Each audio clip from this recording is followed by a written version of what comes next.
Alrighty, just make sure all my stuff's all set up here. All right.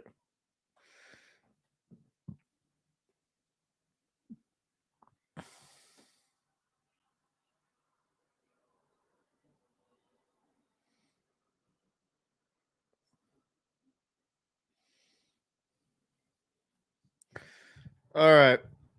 So, appreciate a couple people already in here. All right, cool. So, we got the Toronto Maple Leafs against the Florida Panthers in the first round. So, let's get into it. Let's look at the Tampa. Tampa. Let's look at the Toronto Maple Leaf lineup here. You got Matthew Knives, Austin Matthews, William Nylander on the first line, Yarncrook, Tavares, and Marner on the second line, Bunting, O'Reilly, and Achari. Hope he kills it. And then on the fourth line, Austin Reese, Conf, and Kerfoot. Interesting combinations here. They'll obviously probably switch it around a bit throughout the game, but pretty good lineup. Now you got Jake McCabe, who was a physical monster in the last series. A lot of big hits by McCabe. It was actually kind of fun to watch. TJ Brody, Morgan Riley, who had a phenomenal series. He was a point machine from the point. Luke Shen, he was steady back there. And then Mark Giordano and Liljegren. He looked, they obviously went without Hall because Hall was pretty bad in that series, to put it nicely. And in net, we're going to be going with Samsonov. Matt Murray is still not back, still on IR. With backing him up is just Joseph Wall. So, I mean, that's what we got there for the Toronto Maple Leafs. Excuse me. Apologize. And the Florida Panthers. Why am I struggling? There we go. Florida Panthers, we got Barkov centering Verhaeghe and Duclair. Bennett between Cousins and Tkachuk. Tkachuk was an absolute animal in that first round. I expect more of the same. Lundell centering Listerine and Reinhart. And then on the fourth line, you got the experienced Eric Stahl, Adolphe, and White. So you got a lot of good size, length, and defensive forwards too. They can be voracious on the forecheck, and that'll be interesting to see how the Maple Leafs respond to that.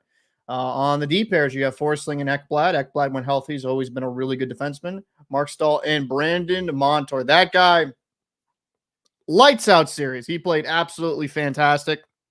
One of the best series, best series I've seen from a defenseman in a while. Josh Mahora and Rado Gudis. And Gudis, he can be an agitator, right? So it's going to be interesting to see how he goes. Sergei Bobrovsky will start off the series as the starter. Alex Lyon as the backup. Some people thought there might be a chance of Lyon being the starter, but after Bobrovsky played pretty steady in his last handful of games, I think it was kind of smart to keep the wave going. And then if they have to turn to Lyon, they have a steady backup there. So not a bad deal at all. So, and we got JL in here. Leafs about to sweep the Panthers. Well, let's see. Let's game at a time here. Let's see how it goes. It should be a fun game to watch though. I think these games are going to be relatively close, at least hopefully. So it's going to be on ESPN. So let me sign into my ESPN.com account, and I would be interested. So is anyone kind of worried at all if you're a Toronto fan? Worried at all if you're a Panthers fan?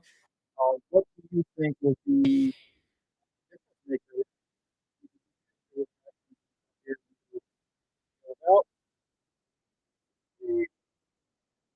with you guys? So to break down a little bit of the statistical data here from the game center, if it will load, thank you. So the power plays, like Florida's been pretty, about the same on the power play percentage, penalty kill. Florida is not as good as Toronto has been thus far. Face off, edge to Toronto. I'm not sure how much that will stay though, because I think the Panthers have some good centermen. So I think on the dot, I would probably favor. Yeah, I would definitely favor the Florida in that regard, just because I think their 1 through 4s are a little bit better on the dot. And so it's going to be a lot of fun to watch through the postseason. Matthew Tkachuk leading the Florida Panthers with 8 points and 4 goals. Verhaeghe leading the Panthers with 6 assists and the +/- 6 for Forsling. Morgan Riley, like I said, he had a phenomenal series in that first round. He's leading the team in points with 8. Matthews in goal with 5. Marner with 6 assists, and Riley with a +9. We're going to be in for a good one tonight, I believe. The one question mark for me when it kind of comes to the Florida Panthers is the goaltending can hold up. I would actually even say something similar to Samsonov, because Samsonov had some really good moments of brilliance, but some absolute insane brain farts. I would have to say throughout this postseason, some of the teams that have actually advanced, I haven't been super impressed by their goaltending. I mean, like the Edmonton Oilers, Stuart Skinner, I've not been massively impressed by. I mean, he did okay. And it kind of goes to show, like for example, Shesterkin loses, right? That game 1. I mean, that game 7, excuse me, last night. And was that because Shesterkin was bad? No, he played absolutely fantastic, but there was so many bad defensive breakdowns by the Rangers. You know, Dominic Hasek in his prime with a on Adderall wouldn't save some of those opportunities. It was absolutely ridiculous how they were just letting them walk in. So that's kind of that's kind of a bad look, if I'm going to be honest with you. So we'll go here. Well, I think like I said, going to be starting here. Toronto. Appreciate to see more people kind of trickulating into the stream. And, yeah, I mean, we got ourselves in shape for a good one here. We also have the Kraken playing tonight in their second round ever against the Dallas Stars. That should be a good game. Kind of looking forward to that. Can Grubauer keep up that type of production? And, right now we're just kind of going through the commercial limbo here. What is this Dr. Pepper commercial? Okay. Okay, so apparently we're gonna take a little bit here, ESPN. The one thing I don't like about ESPN, I'll just say this, is the not necessarily the best way they have this website set up to kind of get to their games. So I'm just kind of trying to find, and their setup is so poor. I'm really not a fan of it, if I'm being honest with you. Let's see here. Home schedule. Let's go to the NHL. Okay, Gamecast. So, I mean, hey. I'll just go back here to the point. Man, their shit's got to really be upgraded. It's really not good. It's really not good. So, how are the Florida Panther fans feeling? How are the Toronto Maple Leaf fans feeling? Daryl coming back in here. I appreciate you popping in, Daryl. So I do. I mean, yeah, you're all alone in here. It's all good. I mean, it's gonna happen like last time, where once the game kind of turns on, more people will come through. I do think the Maple Leafs have the edge here in this series. I think Samsonov's a little bit better of a goaltender than Bobrovsky. But I think it will probably go 6 or 7. So I think Maple Leaf fans have a lot of things to be excited for to get out of this round. And then after that, it's going to be the test, right? Whoever comes out of that other side of the bracket, that's going to be a kind of a tough matchup there. It's not going to be a cakewalk by any stretch of the imagination. And I guess we're going to get the same commercial over and over and over again.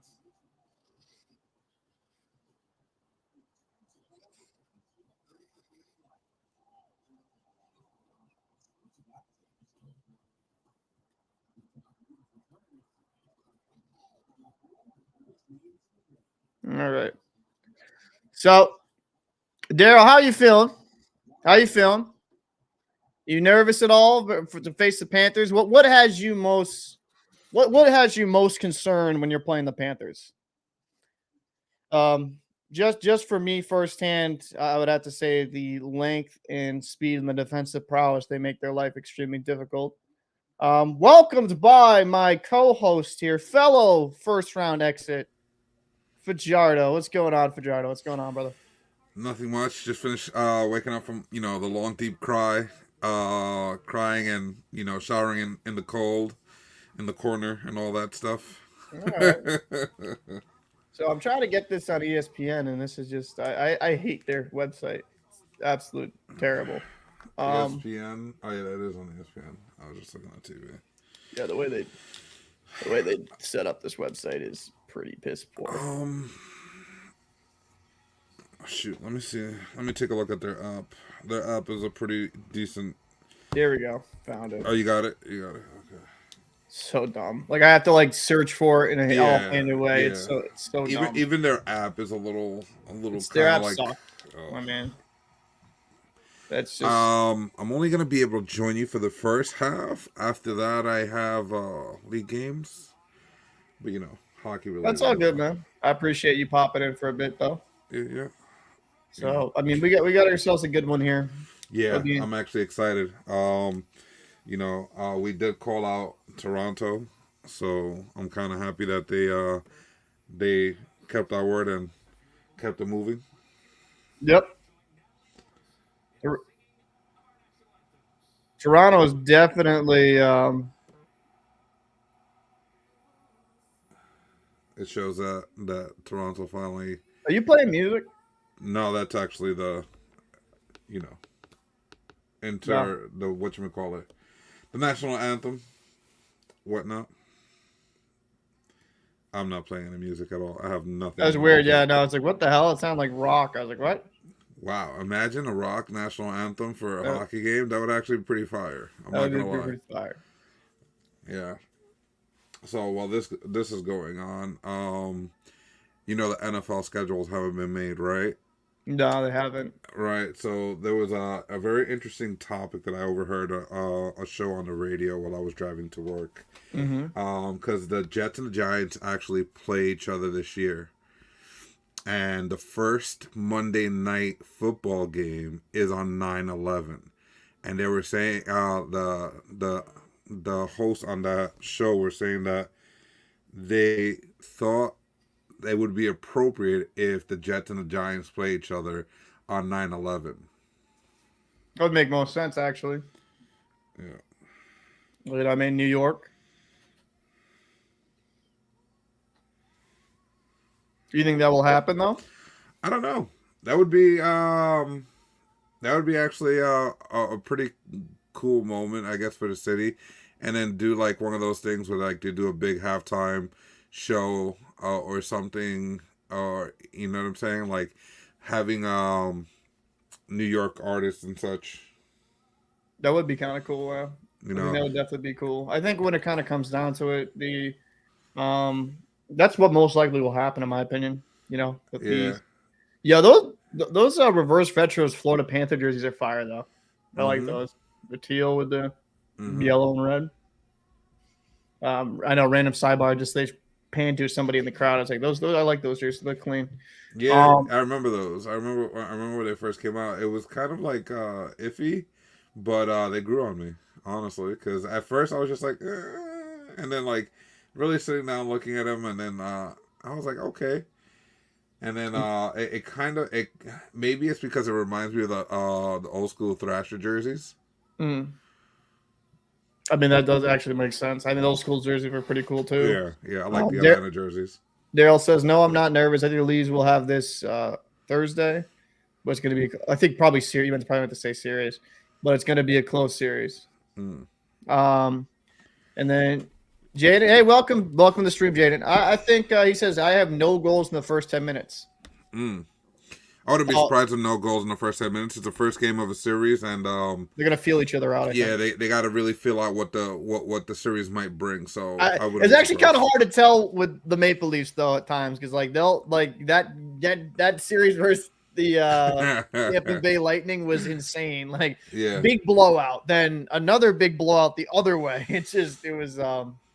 It was crazy. I wouldn't be surprised though if it takes a little bit of time to get some time to feel it out. Let me see. You know who? So this is the thing, right? One goal in the first 7 minutes. I'm gonna have to call it 7 minutes. This is the one thing. Dale says the reason I'm not taking the Panthers lightly is because they did something the Leafs couldn't do, and that take out Boston. Yeah, I mean the Panthers looked really good in that first series. I think anyone that takes them too lightly would be kind of foolish. So I think that's a good mindset to have. I think Did I the think it will be a goalie get deep. injured? Yeah, of good taste, right? Excited series that we finally broke the curse. Boston choke. I don't like. I'm a Boston fan. I don't like saying that. I don't like saying they choked. That Florida was just the better team, right? Like Yeah. I just feel like that kind of cut short what they did. And I kind of called it after Game 5, Game 6. I'm like, okay, like Florida's probably winning this series because of the way they're playing. Yeah. But we got Samsonov off net 4-2, 3.14 goals against average, and a 900 save. Oh, we got dinged in warmups. Yeah. That's what I was saying. The goalie got injured. Yeah. Wow. So Hopefully he's good to go. That's gonna be something to keep an eye on. Yeah, that's not good. And it wasn't like a hard shot or anything. It was just one. It looks like it may have just caught him at the wrong moment and put pressure in the wrong place. Yeah, I think it was just a weird shot. Based off here, Florida gets it. I don't know. Oh, Florida's. Ooh, they're starting out here strong. Kachuk here on the side wall. Point shot by Montour. Montour was a monster in the first series. I expect more of the same here. Yeah. That guy's on a bargain bin deal in the NHL for sure. Let me know your time because I think I'm ahead of you again. 1923, 1921. Yeah, I'm ahead of you by like 40 seconds. Yeah, I figured. Let me pause this at 18:30 right now. All right, I've paused at 18:30, so count down when you get. I'll count down for you for sure. Oh, good breakout. Matthews coming in here alone. Oh, little high wide. What time did you stop at? Just so I remember. 18:30. 18:30. Okay. I'll start counting down at like 18:40. We're just doing this so he can sequence the streams. He's from New York, so he's got like he's got all the hackers and advanced technology. 39, 38, 37, 36, 35, 34, 33, 32, 31, 30, 29, 28. Icing. Or 29 actually, so we're all synced up. We're like relatively close within a second or two. Just about. I forgot that's fine, bro. It's never gonna be perfect, right? Like unless we stream this like we were streaming this on the screen and could watch it together. Yeah, playoffs are the underdogs, and I would have to say I've been really impressed with what I've seen throughout most teams, like the Kraken upsetting the Avalanche. Like nobody really saw that coming. They played absolutely fantastic because Grubauer channeled prime Avalanche Grubauer. So I mean that's why I love the NHL playoffs compared to most playoffs in other sports. Like there's this is truly a full team sport, right? If you you may not necessarily have the best talent, but if you're the better team overall, you usually win. So that's what I really do like about these postseasons. And Panthers got a good, they got some good pressure going here against the Leafs here. So we got, who do you think has more pressure on them, the Leafs or the Panthers? Right? It's got to be Panthers. You think I think with the fact that the Leafs made it out of the first round, pressure's alleviated. Anything from here is a fucking goddamn blessing. So see, I'd argue that's the Panthers because nobody even expected them to win against Boston. Oh, big hit there. Oh, that's a penalty. Elbowing. Mm-hmm. I think that for Toronto, it's just one of those listen, they made it out of the first round. The curse is broken. Oh my God, excitement, right? So everything from here on out is excitement. For Florida, I think there's a little bit of pressure because everybody.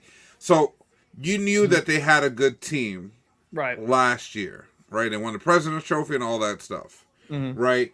This year was kind of like, we got to see that in order for them to actually beat Boston, which nobody thought that they'd find their form. But as we know, right, in hockey, it's all about finding out when you're hot, going into the playoffs hot, stuff like that.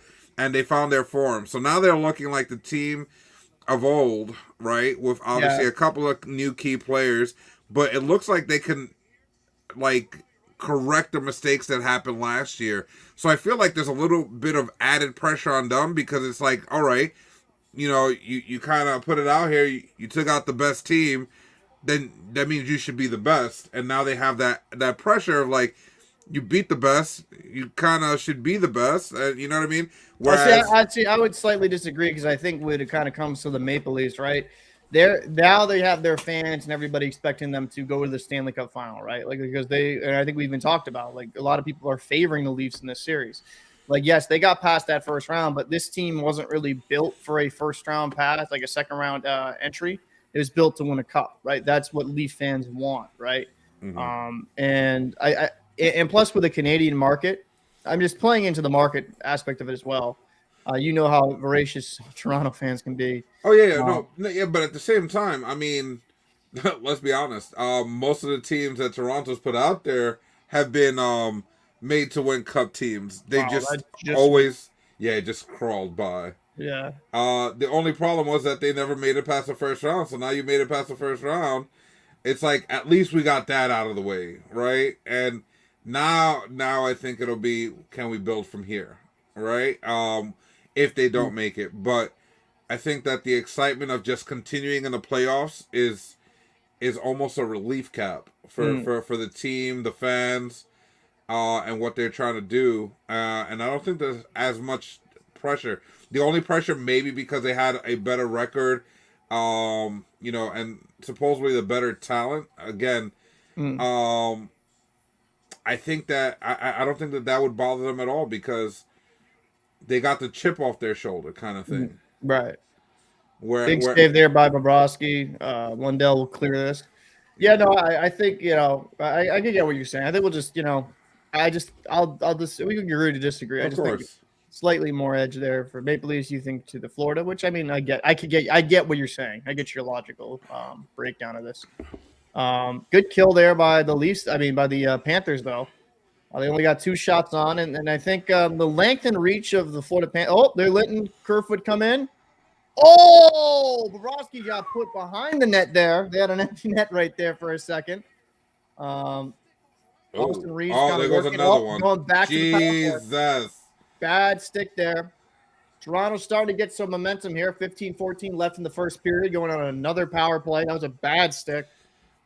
I'll tell you a defenseman to watch in the series is going to be McCabe for Toronto.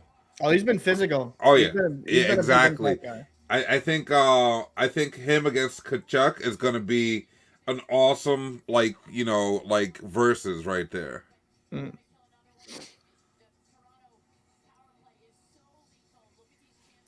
So Bobrovsky made a couple nice saves there on the power play, and a couple ones that just whoop right by his foot. Oh, the skate of Ekblad literally tipped it just too far. So you can't keep giving this Toronto Maple Leaf team power plays, though, right? I think it goes without saying how offensively dangerous this team can be. You got to really kind of watch what you're doing here. You keep giving them opportunities, they'll eventually bury it. You got Auston Matthews, Marner, Tavares, Riley. Like you name the players on their roster. You got some good talent, like Nylander. I would say Bobrovsky's looked a little bit more locked in the last 2 to 3 games.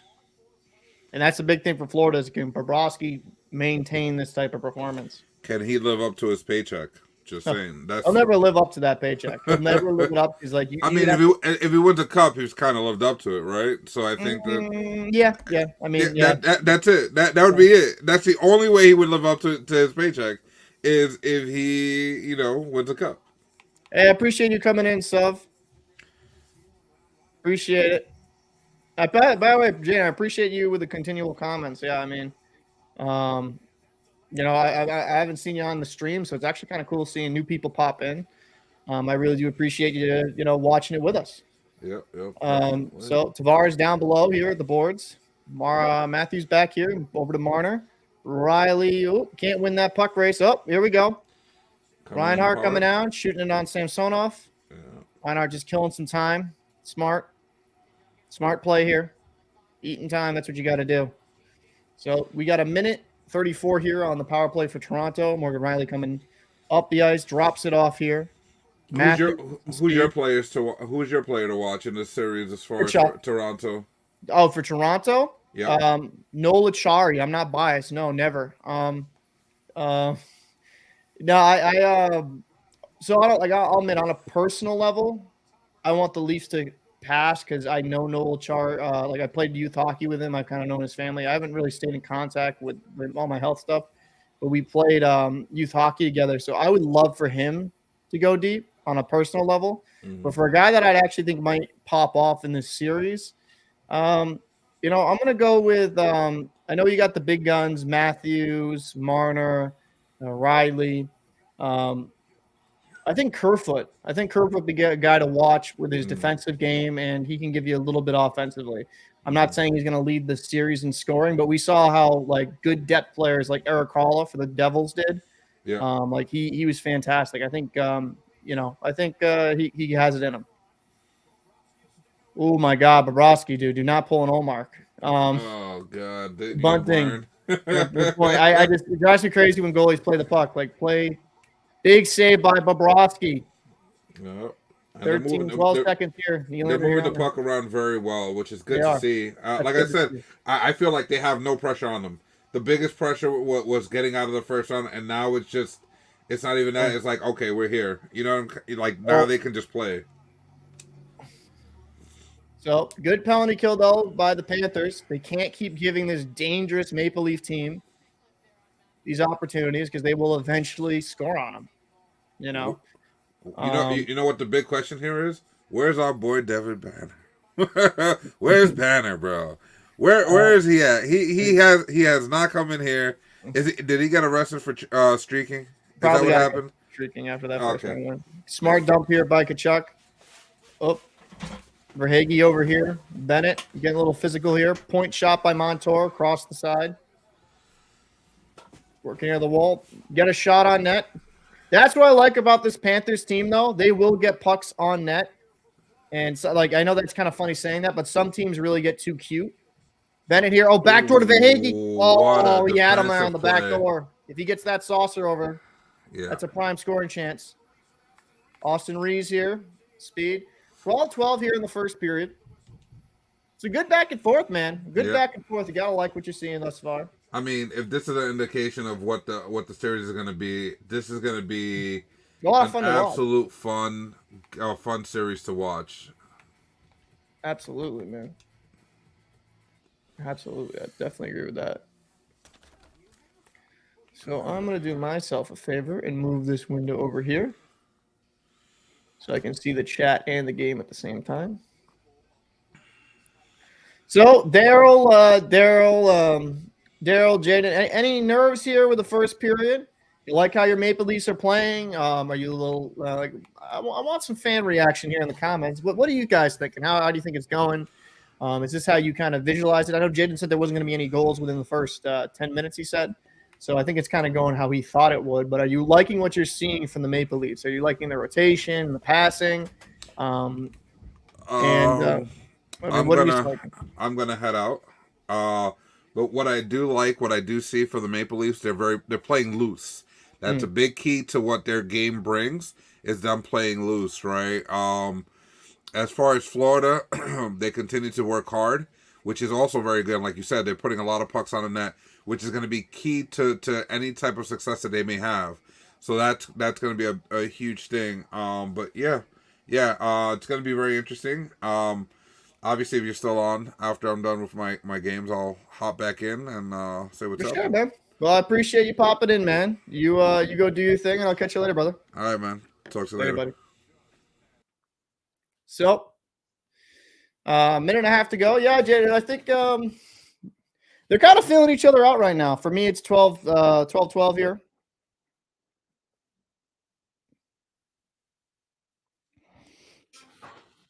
I mean, the Panthers had such a massive upset against the Bruins, right? It's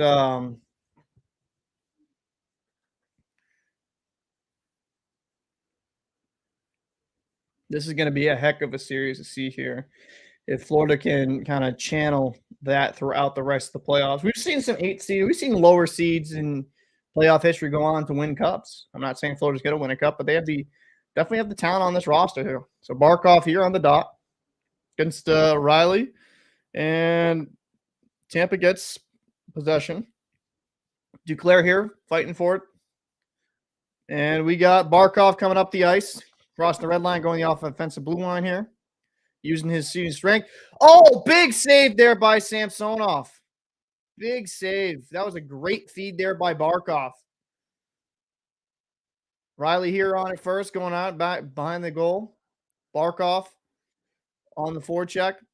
Verhaeghe. Oh, Barkov trying to get up to Verhaeghe. Can't get it. There we go. Ekblad up. And we got a good back forth here. So Jaden says, I see the Maple Leafs winning this series overall there. Yeah, a lot of people are picking the Leafs, and I could get it. I think they've had a really good season. I don't think that's a bad pick at all. Tkachuk here on the half wall, throwing it up. Oh, Bobrovsky's your favorite goalie in the NHL? I mean, he's kind of found his form here in the regular season. Tkachuk here. Over to Bennett. Oh, good stick there. Good defensive play right there by Giordano. Tkachuk gets it back. Montour down low to Bennett. Bennett working here behind the goal line. Oh, Cousins here.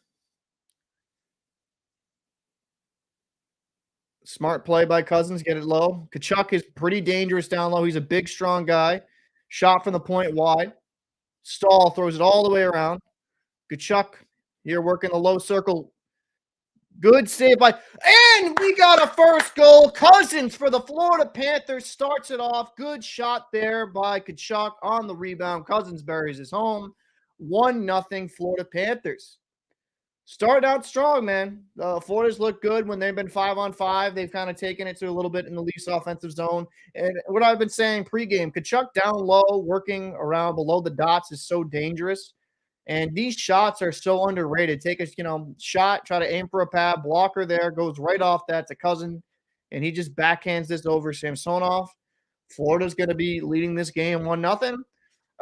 But Florida's also got to minimize their mistakes. They got to be sure that they don't keep giving them opportunity.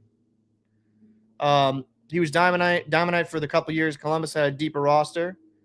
You were close there, Jaden. You were very, very close there with the pick there, honestly.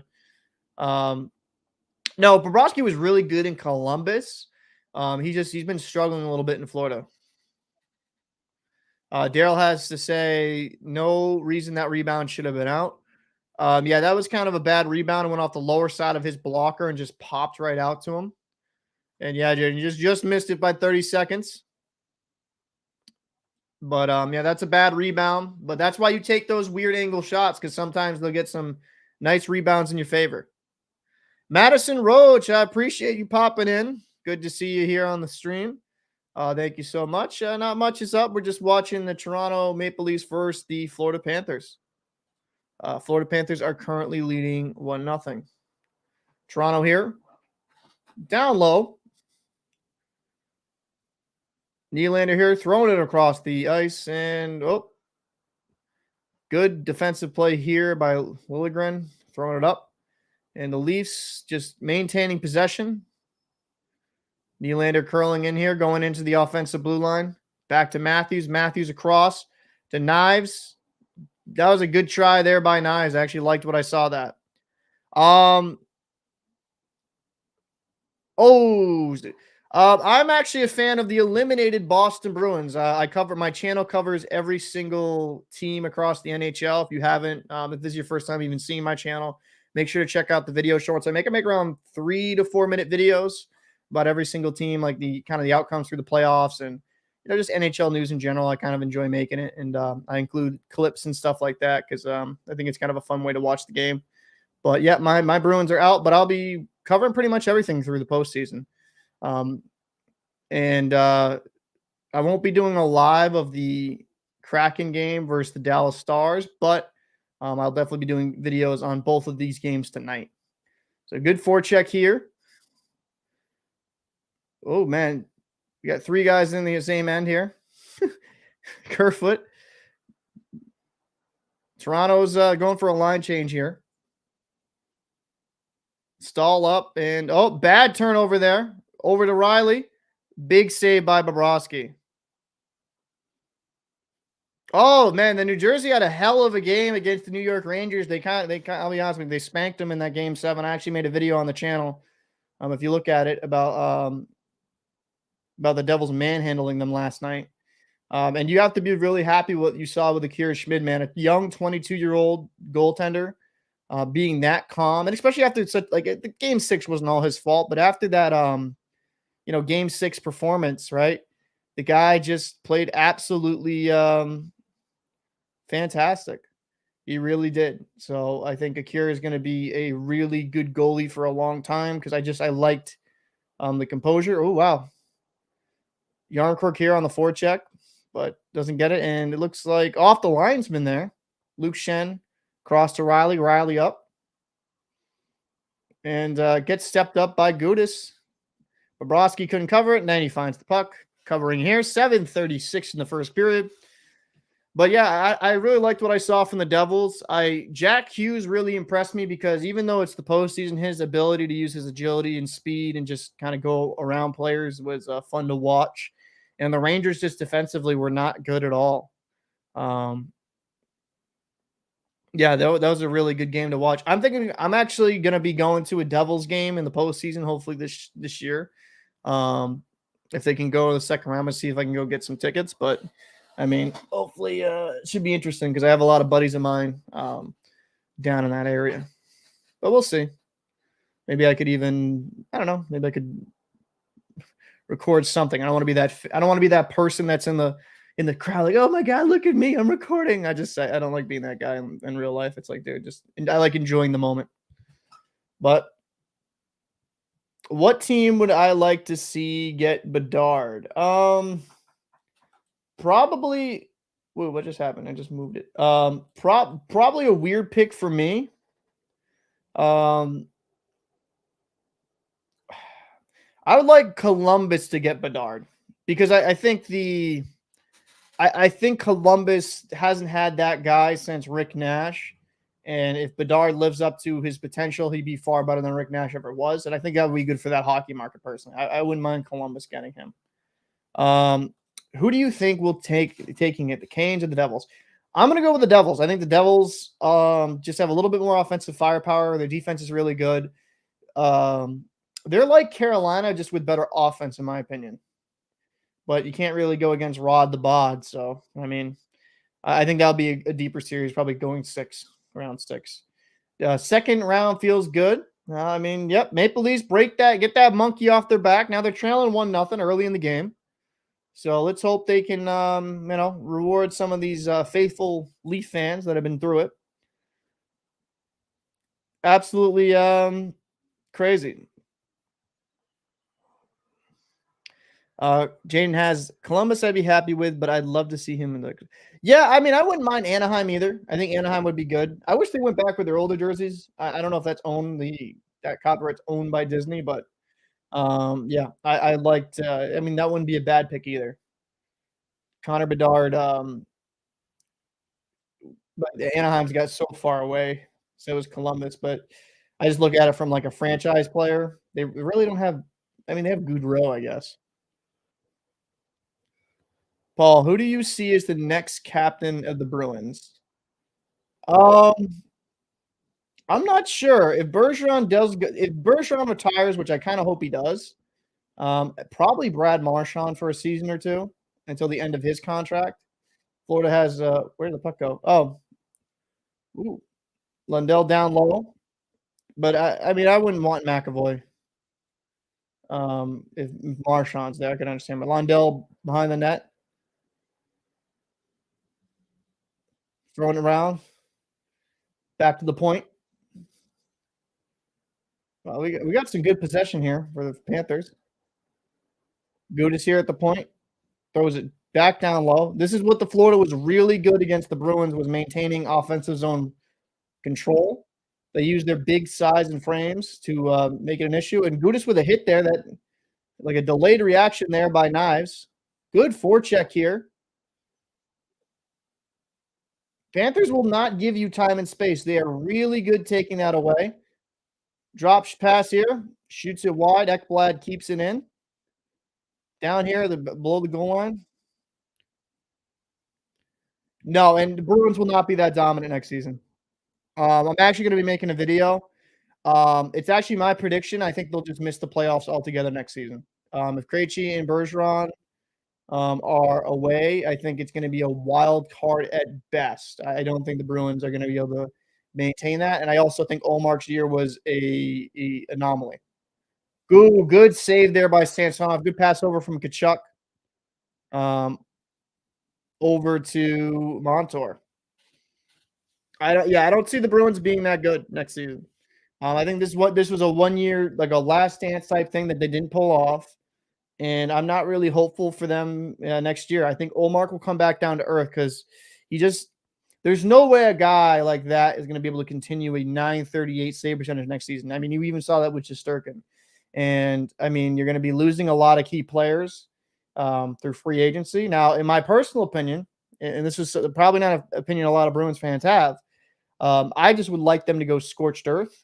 I would trade Taylor Hall. I would trade Derek Forbort. I would trade anyone with any significant cap hit so you can kind of expedite the rebuild. I actually would want them to trade Linus Olmark for a first-round pick if they could for this upcoming NHL draft. They have no first-round draft pick in the next two drafts. They don't have even a second round in this one. I believe the next one either. I would just like them to go complete scorched earth and start anew. Yeah, I think it's a 1 year fluke. I don't see this Bruins core doing that again next season. I would be really surprised if they did, but just looking at it objectively, and if Bergeron and Krejci aren't back, and I think at this point in his career, Bergeron is still one of the best defensive centers in the game, but due to the toll on his body and the injuries over time, he really doesn't have the same offensive output. He'd be better off suited as a second line center. David Krejci's kind of more of a second/third, more of a third at this point in his career. And the Bruins don't really have that premier number one center. And edited. No, it's not really me panicking. I'm just looking at it because we have some guys down in Providence that I actually would like to give third line minutes to, like Merkulov and Lysell. Maybe they're another year away. And I would like to trade Olmark because we have Swayman, then we have Boosie, and we have Kaiser down below in the NHL who are NHL ready at this point, or should be, because they've been dominant at that level. They should get an opportunity. And Olmark, you could get actually a pretty good haul back. But, him being only $5 million, but, Swayman's an RFA at the end of this year. So, that's just my opinion. I think the Bruins are kind of between a rock and a hard place because they completely bought for this year. They completely bought in. And them being a first-round exit, they have no assets going forward, and they got to do something here. But Toronto coming into the offensive zone, Morgan Riley here. Nice shot on Bobrovsky. Good save there, right in his crest. 5:30 here in the first period.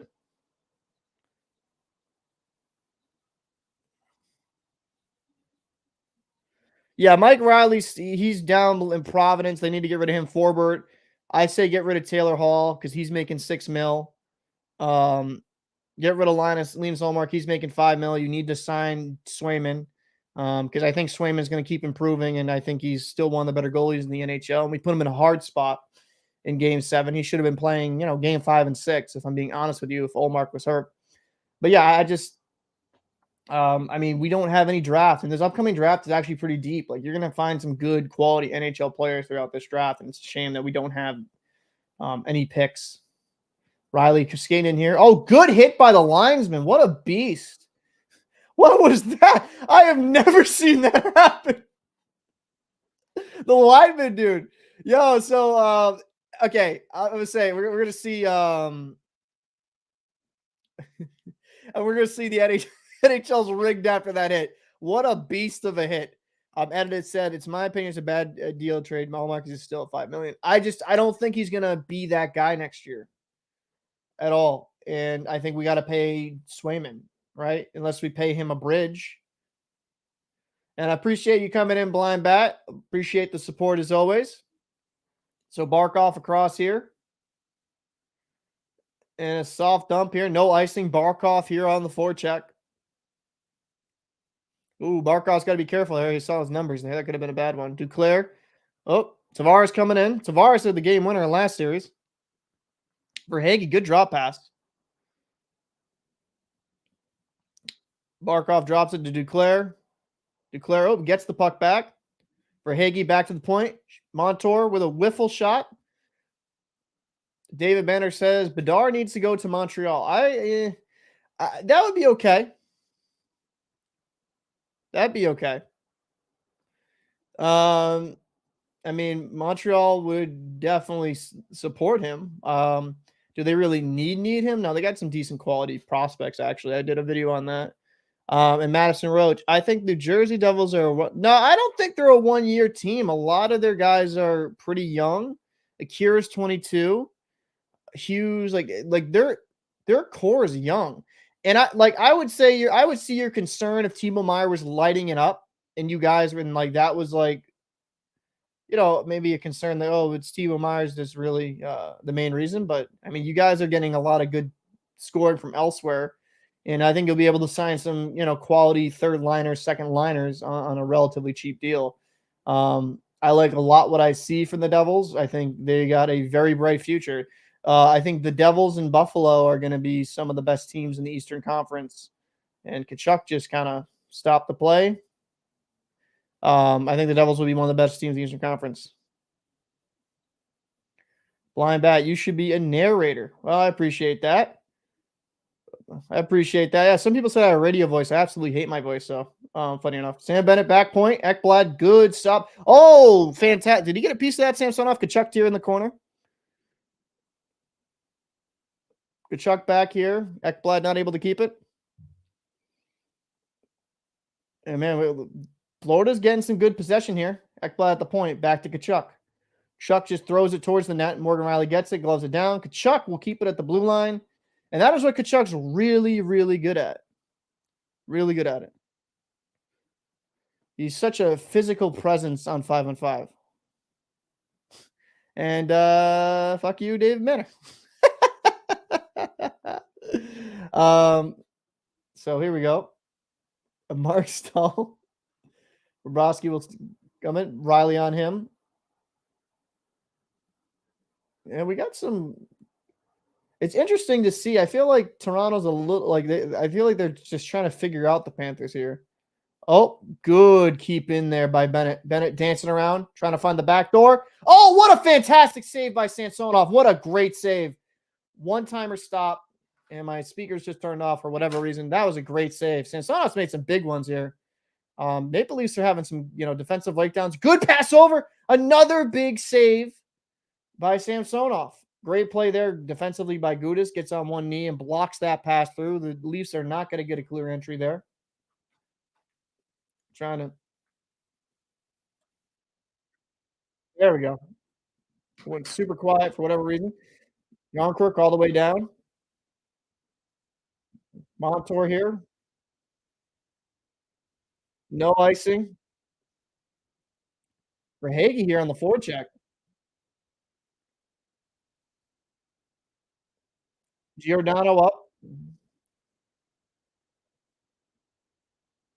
Good backhand try. Oh, good. Oh, good secondary try. Florida has been the dominant team here in the first period. They draw the penalty by this drive. I mean, yes, this is the problem, though. This is the problem that I saw from Maple Leaf fans. Not everyone, obviously, a lot of the guys in here are pretty rational. They just like, oh, well, we're going to just cakewalk over the Panthers.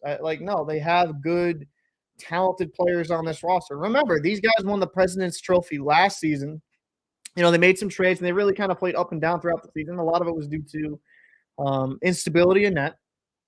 Bobrovsky's look pretty good, but you can't take this team lightly. It's a very good team, and their top end talent is some of the better in the league, and it's also the size, right? They have some guys that are pretty big, but also pretty fast. You can't look that off. So, with 49 seconds left in the first period, Florida will be going on the power play here. They're already up 1-0. This would be huge for them to take a 2-0 lead. I think the biggest highlight of the period thus far for me was that amazing hit by the ref on the Maple Leaf player.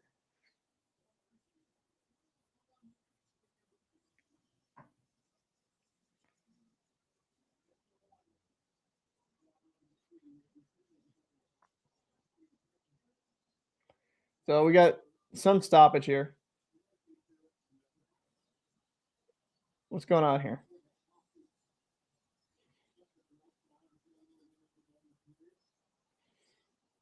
Look how we got the old analog phone still down there. Makes sense though, because of all the interference that would be inside the building.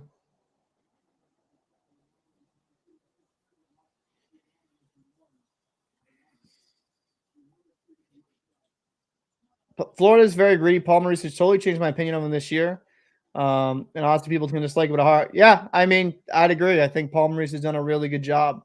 I would definitely agree with that. It's a good take, David Banner. And Matthew Tkachuk is going to give us problems. Yeah, Matthew Tkachuk, I would have to argue, if not the most dominant player in the postseason, is going to be the second most dominant.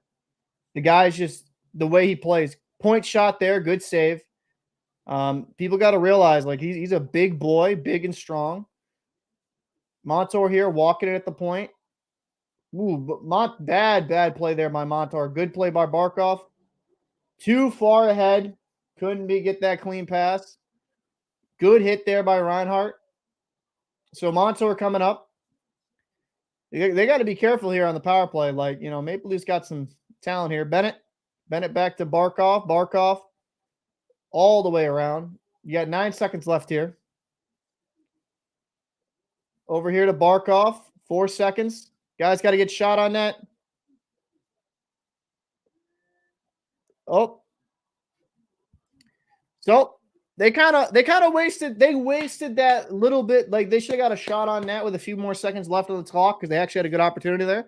But that was a good first period if you are a Florida Panther fan. They played really well. We're the more dominant team. Their physicality is showing up just like it did in last series against Boston. And it kind of goes to show that they got some big players that can definitely give you some problems. So we shouldn't be surprised with how good they are playing. I would have to agree. Florida is a good team. And, I do not want to get copyright striked. Stop that, NHL.com. I do not like getting my monetization ripped away from me. So, yeah, Florida's played really good. I have to be really impressed with what I've seen. Florida would have the scoring 1-0. 1-0 with Nick Cousins off a rebound off a Tkachuk shot. And, I mean, let's get into some of the statistics here. 0 for 1 on the power play for Florida, 0 for 2 for Toronto. Penalties and minutes, 4 for Florida, 2 for Toronto. Face-off percentage, Toronto's been more dominant, 82% to 18%. Block shots even at 2. Toronto has more giveaways with 6-1. 5-4. And then takeaways, Toronto's better with the takeaways 6-1. And Florida's out hitting the Maple Leafs 21-15. So you got to like what you see here if you are a Panther fan. Absolutely. So, because y'all asked, I'm going to go here to the playoff bracket. So, who do the Kraken play? It is not the Oilers. They're going to be playing the Dallas Stars tonight at 9:30 Eastern. Let me double check that really quick for everybody. Yep, 9:30 Eastern. Seattle versus Dallas. So, this is the second round. Let's just kind of go through it.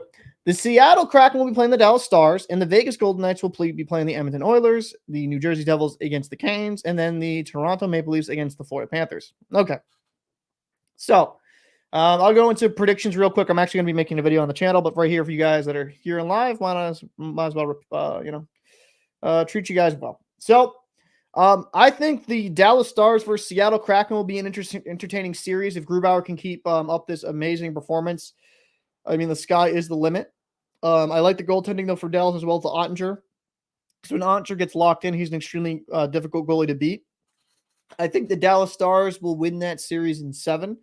I'm not going to take the Seattle Kraken lightly anymore. They took the Avalanche and beat them in 7. And if they can just keep being relentless, I think in going a deep series, I wouldn't be completely shocked if Seattle somehow gets their way through it. As for the Vegas Golden Knights versus the Edmonton Oilers, I'm going to say the Edmonton Oilers win this in 6. I think I have worries in net for the Oilers. I'm not the biggest fan of Skinner right now. I think he's a young goalie that has some rebound control issues. And if Vegas is smart, they'll definitely get some low shots on net, blocker side shots on goal so they can kind of make it difficult for him to handle. And but he also persevered in that last series where the stick literally broke, lits up the game tying goal, and then he made some big saves after that. So his mental toughness is not his question, but some of his technique is. But I'll say Oilers in 6. As for the Carolina Hurricanes and the New Jersey Devils, I think it's going to be New Jersey in 6 as well. New Jersey to me is just a faster, more offensive version of the Carolina Hurricanes. I like their defense.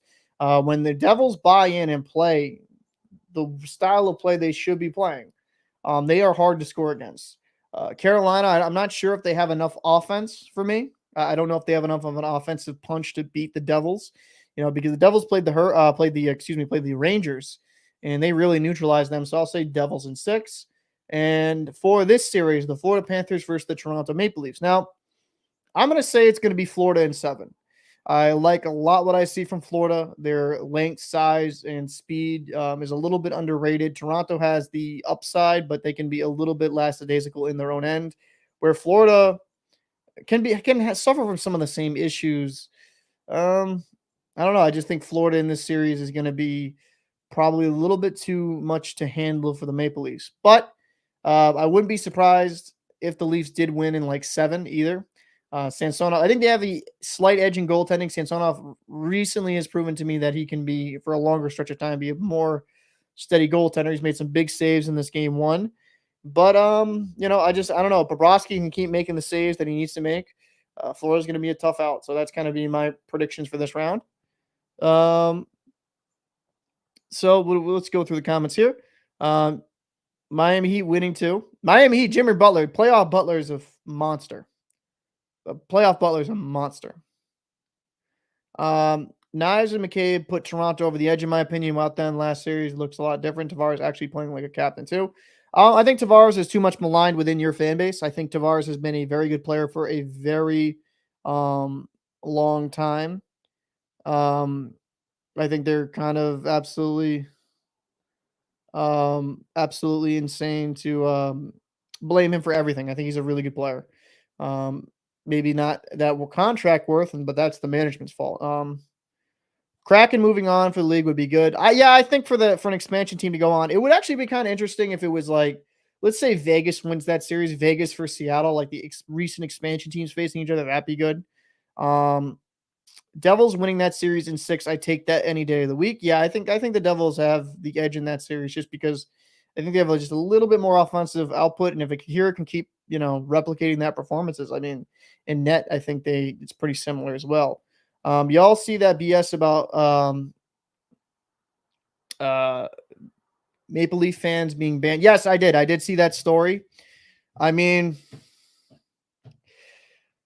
and Florida fans, don't take this negatively, but the Florida market at times doesn't really support their own teams. Now in the playoffs, they do tend to show up, but I'm going to be very clear here. The attendance with the Florida Panthers isn't always great. A lot of it, I think, is due to the location of the rink. I've actually gone to games down there in Sunrise, and it was really, it's actually not a bad venue at all. It's not too bad, but just where it is, it's not like it's like downtown, right? It's not. So I'm not to his size. And then Paul, did you see that nasty hit on Trober? Yeah, I did. I thought it was a clean hit. That was a clean hit. Like Meyer had his head down. Trouba's coming at him. I mean, that's a clean hit. But that's just, growing up for me, that was clean. But I got to use the facilities really quick, but I'm actually probably going a little bit more depth here in a second. I'm going to leave this comment up here. I want you guys to discuss down below in the comment sections, or the live chat, I should say. What do you guys think about the Florida thing happening? Like, why you think it's a good thing that they're getting banned? Do you think what? I'd be interested to, have a conversation with you guys. I'd be right back. I apologize, but duty call. I should say nature.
Alrighty. Sorry about that. I just had to go to the bathroom really quick. So, okay. So making sure my mic's on. So as for the Florida fans banning out Maple Leaf fans, I understand why. Right? Let's just talk about the ugly truth here. Maple Leaf fans definitely would be packing that place. You saw Maple Leaf fans being willing to pay like $1,400 for one ticket. They're going to pay a few hundred to go to a Florida game because think about it, right? They could buy a ticket, get a flight, and keep it underneath that price. It'd be far cheaper for them to watch a game in Miami, or in Sunrise.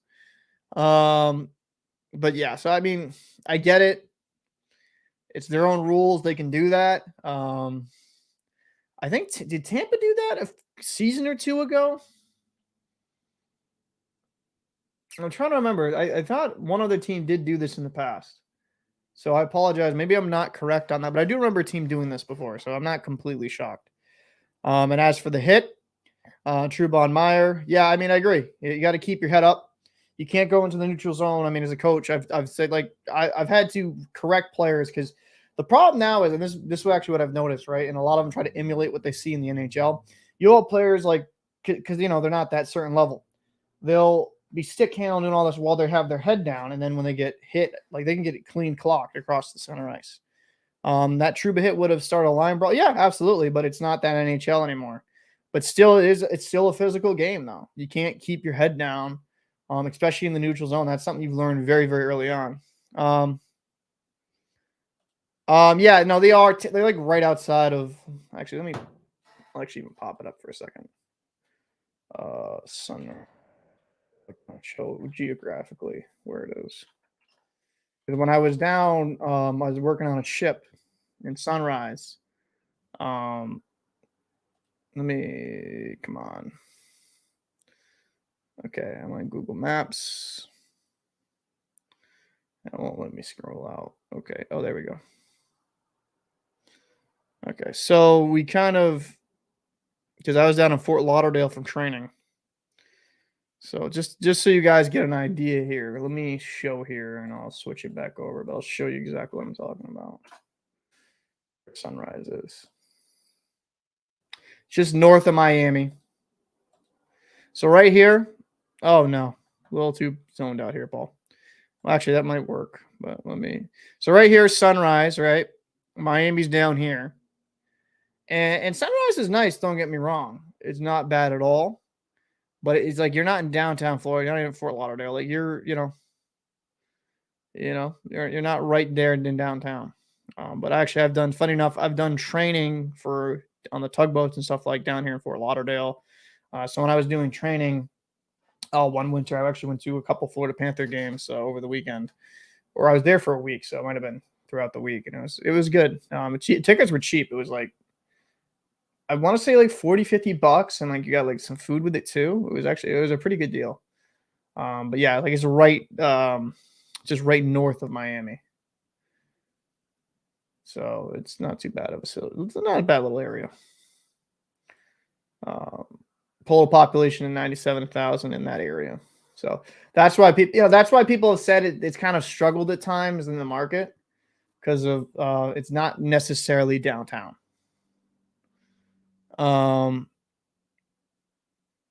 So it was not too bad at all. Entering the ozone, I miss those days. I mean, I think when it kind of comes down to it, that's the main reason though. Panther tickets would cost a lot less. You could get a flight to Miami, like a round trip, a ticket, food, and probably a hotel cheaper than when you could get for a single ticket in Toronto for a playoff game. Might be a little bit of an exaggeration, but and plus you can go down to Florida and enjoy the weather. So, I'm not completely surprised that they kind of banned it because they would just come, Maple Leaf fans would just come in droves to save money. Like, you mean I can go right outside of Miami, go like enjoy myself in a warmer climate and also get to see a game for cheap? Count me in, Chief. Like, yeah, I could say that. Yeah, that's where I think it makes sense for the Florida market to, not make it available to Toronto. Now, do I agree with it? I mean, in my personal opinion, if your fan base is that bad that you're afraid of it, I mean, that's on you. I think, you could have a subsection of tickets that you could sell, right? On the secondary market. Um on the secondary market, right? To to fans, man. Like at the end of the game, it's a game. I mean, at the end of the game, it's a game. At the end of the day, it's a game. And I think people should be allowed to go see their teams, whether it's home or away. Maybe just limit the amount. I think that's what Tampa did last time. And LJ, hey man, it's good to see you. Hey buddy, I owe you an apology. The Panthers are better than the Bruins. I don't take any of that personally. I understood when I made those videos, especially before game 7, especially before game 7, people got upset when I made that video that the Panthers are the better team and that they're going to win game 7. And Bruins fans got upset. And I understand. Listen, in my heart, did I want the Bruins to lose? No, I was like there doing the live stream when they scored, when Pasta went up. I was like, yes. And then when Montour scored with OT, I'm like, oh, with what, a minute and some change left. And he's like, scores right before the end of the game and scores on Swayman off of redirection off of McAvoy's stick. I was upset. So I don't take that as any seriously. I understand some fans think I'm attacking them personally when I just talk about their team, maybe in a negative manner, but I don't take that in a bad way.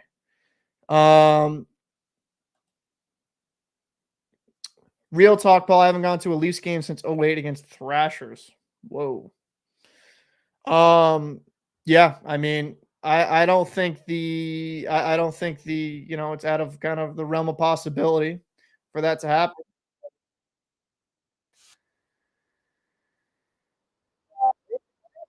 See you here. Game just started. Florida's starting on the power play here. Florida is going to beat because they have the meme magic on their side. We'll see. We'll see. Tkachuk coming in here at the half wall. Back to the point here to Montour. Montour over to Bennett. Bennett shot. Good glove save there by Samsonov. Keeping it the line. Down to Tkachuk. Jumps over his stick. And that was a good clear. I am distraught too, Elger. Trust me. I am distraught too. Don't think this calm rationality inside there's great depression. Tkachuk here, working here, over to Montour. Montour. I'm going to turn this down a little bit so it's not blasting in your ears. Barkov back to Montour. Oh, that was a bad play there. Tkachuk should have just took that. Barkov over to Montour. They have 10 seconds left on this power play. Really didn't do much here. Hurricanes, you got the Hurricanes passing. I had the Devils in 6, but Hurricanes got a good defensive system, so I wouldn't be completely shocked. I mean, this postseason is completely shocking, so nothing's out the door for me. Good player. Giordano coming up. Oh, shit. I apologize. Thank you for popping out, Madison. Hold on. Thank you. I got caught up watching the game. I forgot to put it back. There we go. Thank you so much for actually saying something. I would have forgot about that. You're a real one.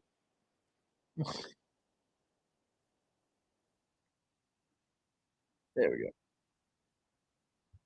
So, 8:26 here in the second period. Oh, man.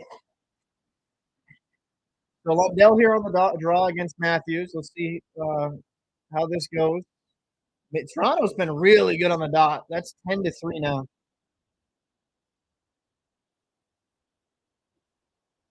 Toronto's been really good on the dot. So maybe I was a little bit off on that prediction that maybe a little bit more even on the dot, but Florida's struggling here. But Verhaeghe here on the forecheck. Lundell. Good play. Ooh, nice. With some agility here. Liljegren taking a shot wide of the net on Bobrovsky. Goes outside the zone. Could we trade DeBrusque for Nylander? I mean, I don't think that would be feasible. Plus, it would be an increase in cap hit, I believe. Stall up here. Oh, good race there. Florida here getting this puck on net. Good shot there by Delph. Delpy. That's how you say it. Delpy.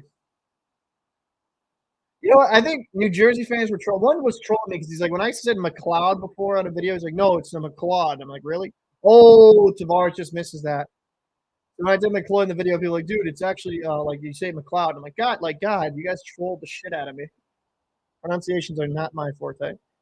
Tavares just missed that. That was a good opportunity. Stall over here. D on D to D. Ooh. Cousins here on the forecheck. And Charlie will dump it deep. Morgan Riley here on the forecheck. Icing. So, 1644.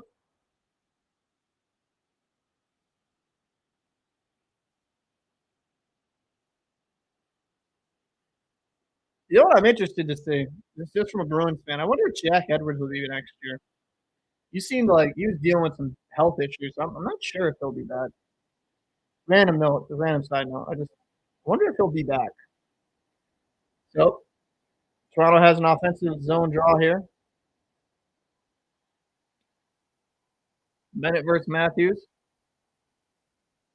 Good win by Matthews.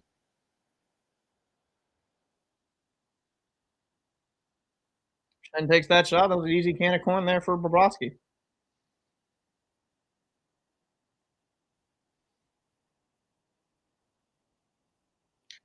Oh, no worries, Madison. If you got to go in 20, that's no problem. I really appreciate you popping in, like a like and all that stuff. And hopefully you're enjoying the channel. Hopefully you're enjoying the channel. It's really cool to see new faces and new names in here. And Florida with the high flip. Oh, right to Verhage. Verhage gonna throw it down low to the you get a good block here.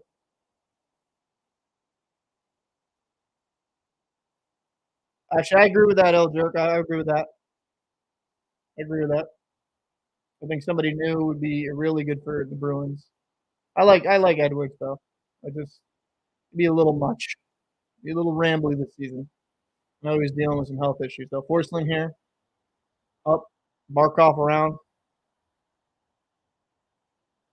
Oh, little miscommunication there off Matthews skate back, but here we go. Achari, Matthews, Achari up to Riley. Riley back down to Achari.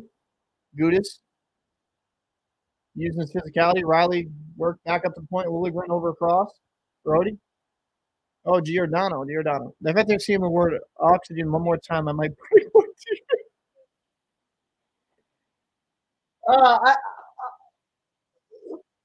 I just Edwards can be freaking annoying. I'm not even denying that as a Bruins fan. Like it's a little over the top. We're just flexing his vocabulary that he learned in Scrabble the day before, but it's a little bit over the top. But yeah, I mean, I feel bad for his health. He looked like a shell of himself at the time. Like Harold sounded like a shell of himself, I should say. Lilligren at the point. Oh, that was a weird bank shot.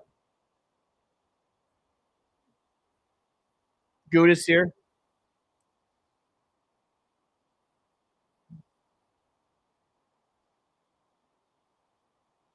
Yeah, 5 years ago was his prime. I'd agree with that.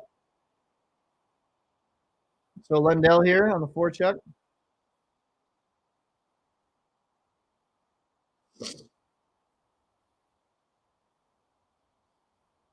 Oh, terrible turnover there by the Panthers.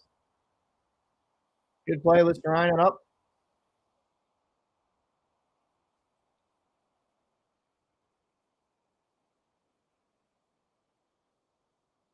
Gudis has a good physical game.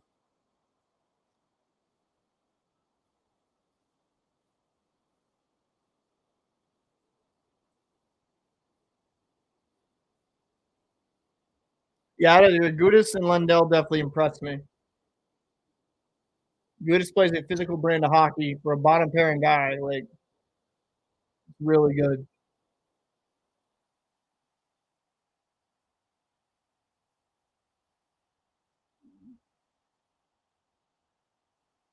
Good here. Tkachuk gets it. Up to Bennett.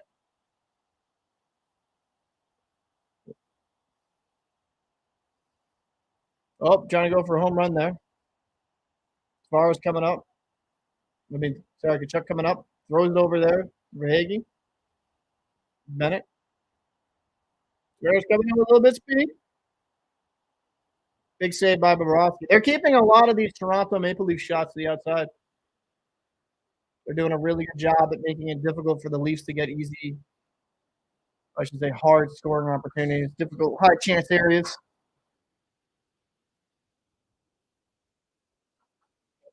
They're going to leave it back.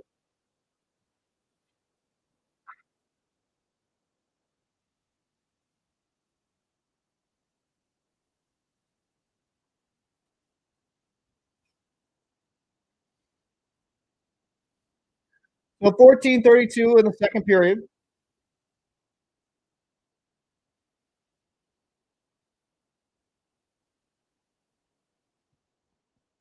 Knives here. Oh, driving to the net. Oh, they let Riley just drive to the net. That was a bad defensive breakdown there by Florida. Good save there by Bobrovsky.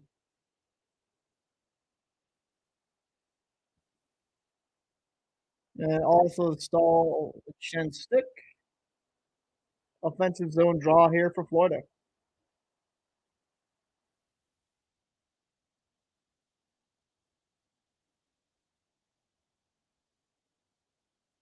Yeah, Matthew Knives, man. I think he'll be a good player, man, for you guys once he keeps developing.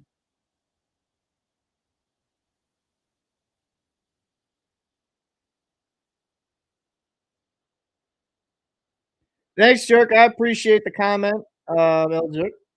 I appreciate it, man. I'm glad you have like you or guys like you around the channel. Without you guys, I'd be nothing. I really appreciate all the support I get, man. Like the ability to get over 3,000 subscribers in the span of like 5, 6 months has been insane. So I'm glad you guys enjoy the channel. I'm glad you guys enjoy all these videos. And we'll have a lot. I'm actually have a lot of content throughout the off season that's going to happen here. Throughout the postseason, I'm going to be covering a game a night live, and then I'll be doing my usual reaction videos to each game. So expect around, a lot of videos, and I have a big cover, big drive there. Expect a lot of videos throughout the off season and throughout the rest of this postseason.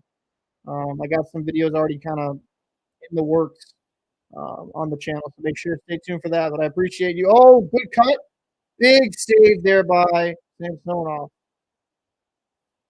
Thank you guys so much, man. You got like your support. Your support is means a lot to me, more than I can probably even articulate.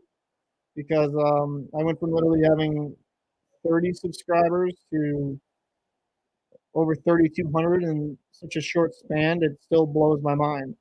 Well, I'm not growing at the amazing. I mean, I would say it's amazing, but good save there by Brodsky. Well, I'm not growing at the same rate as some bigger YouTube channels that do the clip stuff and the breakdowns.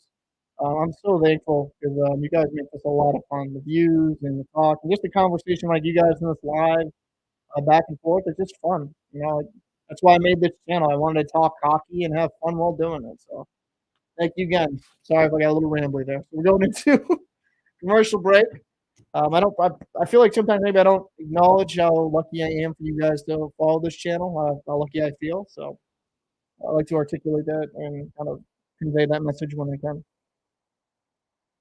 Yeah, like oh, 3,230 people watch my stuff, which is nuts.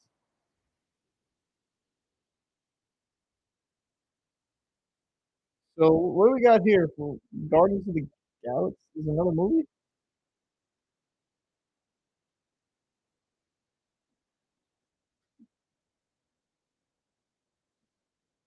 Really? So I think the Florida Panthers have had some good punch to them. They're playing pretty good. I see a little bit more here from the Maple Leafs. I like what I'm seeing. I like that drive there by Riley to the net. He can keep that up, and eventually one will go into. And thanks, Jake. I appreciate that. Yeah, if you guys definitely want to share the channel, always feel free. If you enjoy these videos, it actually helps me out a lot when you guys share the different platforms and stuff like that. It definitely helps me out. So I appreciate that. Thank you. Thank you so much.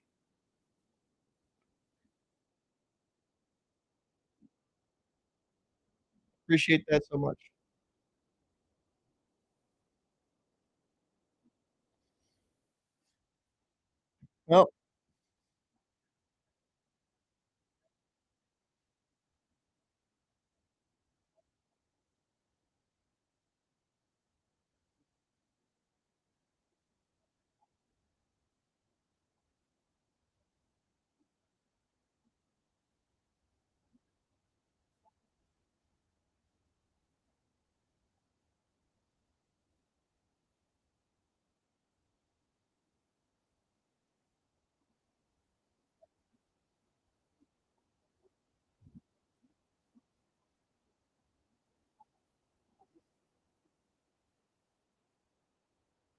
So, flips it out here.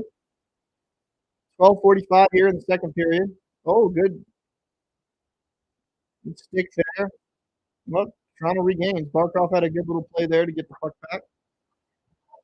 Florida's using their size, man. They're using their size to really take it.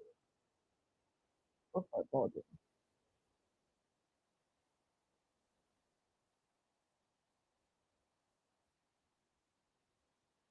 Jumps over the stick, and that's gonna be icing.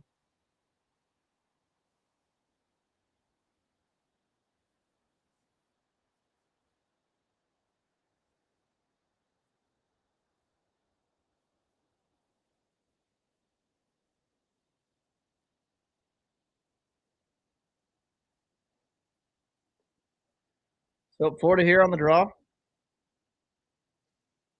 Oh, then they get possession. Montour, man, he's so fluid.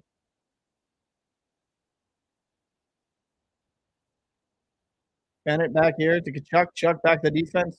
Ekblad at point. And the Florida Panthers get another one here. I don't know who got the tip if that was redirected, but that was an absolute beauty play there. Sam Bennett looks like he got a stick on it. You got to just get pucks on net. 2-0 Florida, 12:02 in the second period.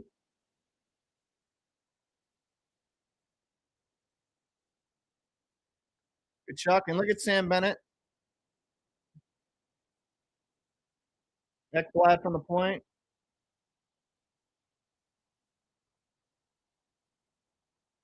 And then Bennett gets the last second tip there. Good play.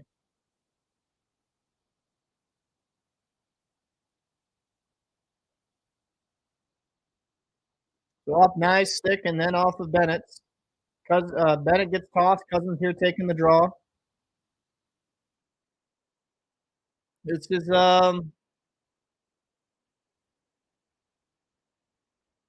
Knives coming in here.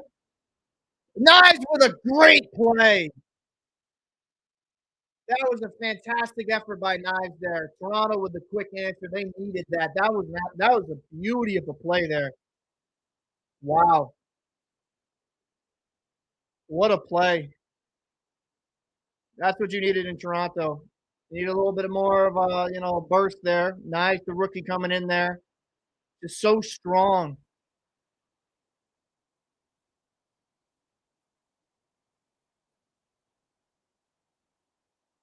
Good play by him, Matthews.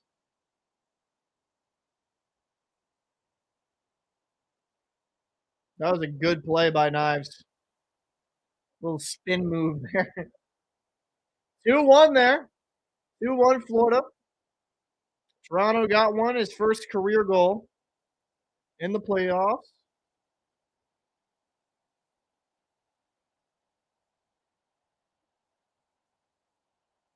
So we got a little bit of life here by Toronto. So 11:40 here in the second period.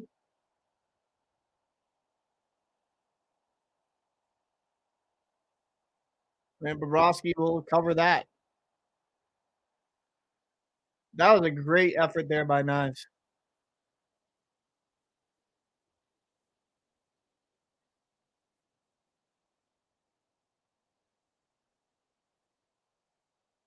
And I don't know if I can really blame Bobrovsky. He's walking right down.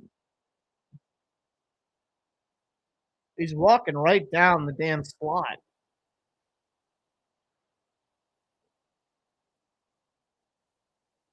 Got to box him out.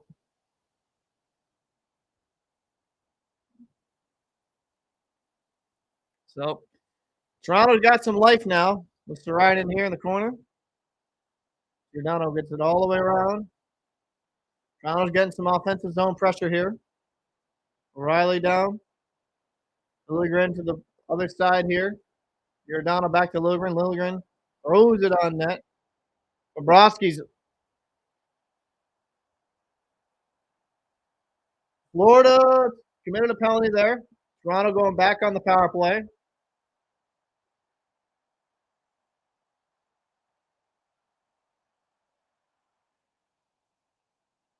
No.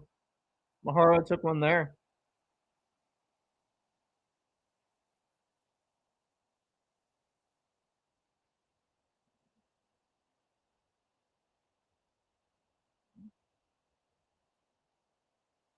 So Toronto has a good chance here to tie it.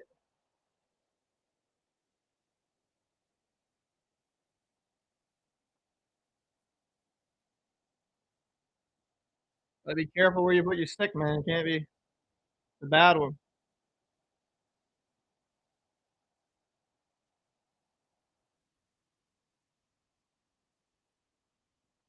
Tavares here on the half wall.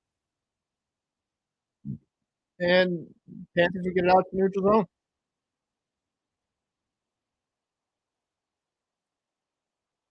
Matthews coming in over to Marner. Marner over to Riley. O'Reilly, I should say. O'Reilly back to Riley. Riley across here to Tavares. Tavares coming working down here. Ekblad physical here. Down below. Goal line. 3 Leafs. You got 3 Panther players.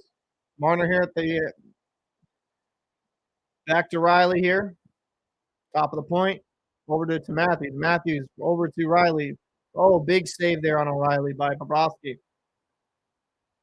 ROR, I'm just going to call him that, make it easier. Matthews, the ROR. I mean, Jesus, he's Riley. Matthews. Marner, just dancing here at the line. Trying to make something happen here. Down to Tavares. Marner back down to Tavares. Back to Marner. Marner to Riley. Riley takes a shot from the point. Big save there by Bobrovsky. They're getting some good pressure here. O'Reilly here against Barkov. Oh, Matthews walking down. Big save by Bobrovsky. Oh, good keep by Riley at the point. Marner. Back to Riley. Riley to O'Reilly. Back to Riley. To Marner. Big save by Bobrovsky. Marner to Riley. If Toronto keeps this up, man, it's going to eventually score. Riley back to Marner. They get a stick on it. Wow, what? I'm getting dizzy. Riley to O'Reilly. Riley, O'Reilly. At least the announcer messed up too, so I feel less bad. But wow, Toronto had a really good pressure there. Some big saves by B.O.B.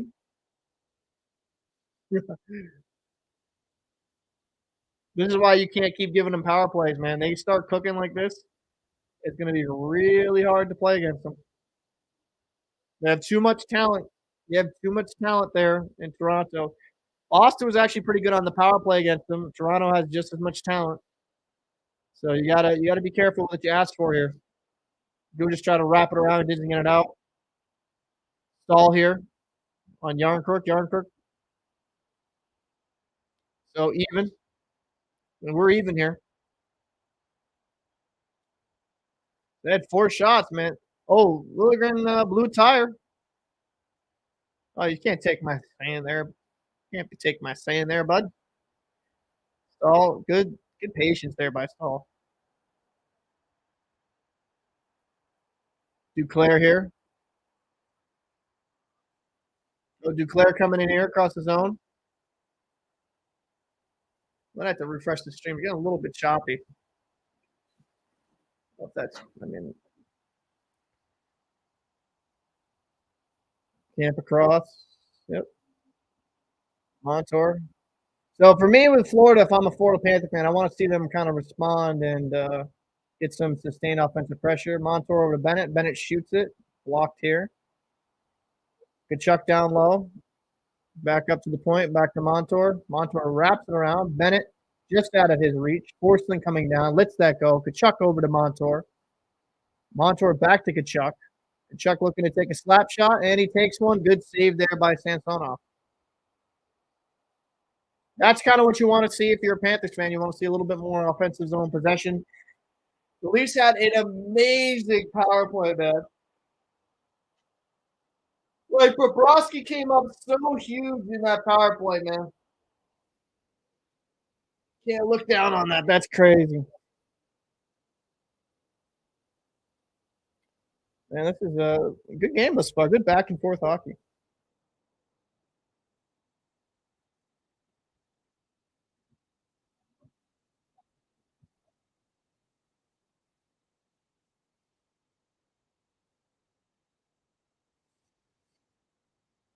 Yeah, I'm gonna refresh this stream. It's got a little bit choppy.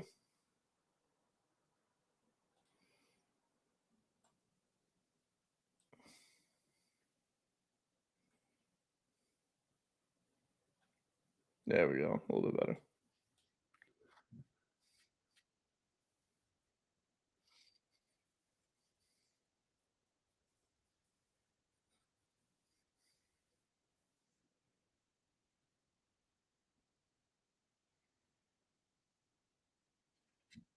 Well, whew, Florida Panthers really doing a good job here.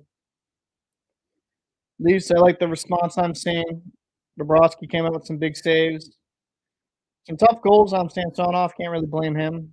Redirect and then another opportunity where just not much of much of a chance to save it. It's good plays here by the Panthers.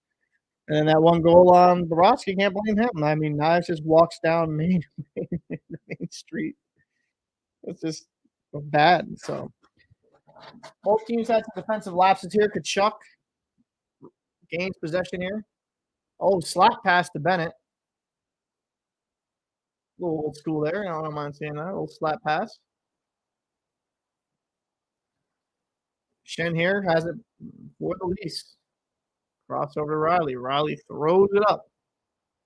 Dumps it. Achari here on the forecheck. Achari on Stahl. Stahl managed to keep possession here. Cousins up. Cousins drops it off to Montour. Montour loses it. And Kerfoot will take it back to his zone. Back to Riley. Kerfoot up. To Shen. And they lose it. Oh, man. Florida's really all over him. Barkov there. Good stick. Stahl here. Good hit. Was that big hit there? Barkov on Riley. It was Luke Shen on Matthew Tkachuk. That's good defensive stick there by Ekblad.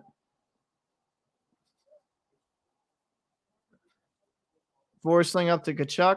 Tkachuk will maintain possession, and Forsling will just elevate it high into the neutral zone. For Hagee on the forecheck on McCabe.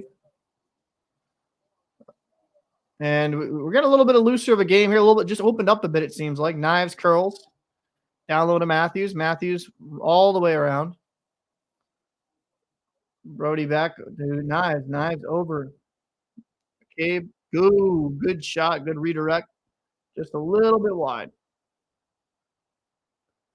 And TJ Brody will throws it up, trying for the home run. And that's icing.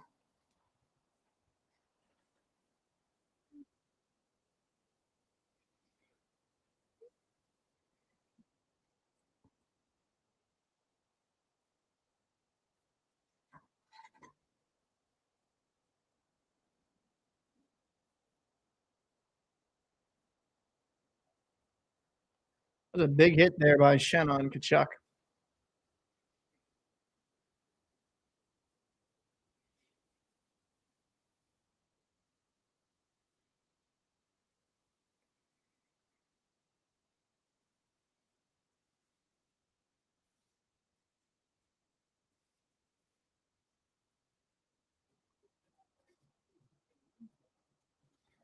Florida getting good offensive pressure, looking for a clean one-timer at the point. Gudis shoots it low, wide of the net.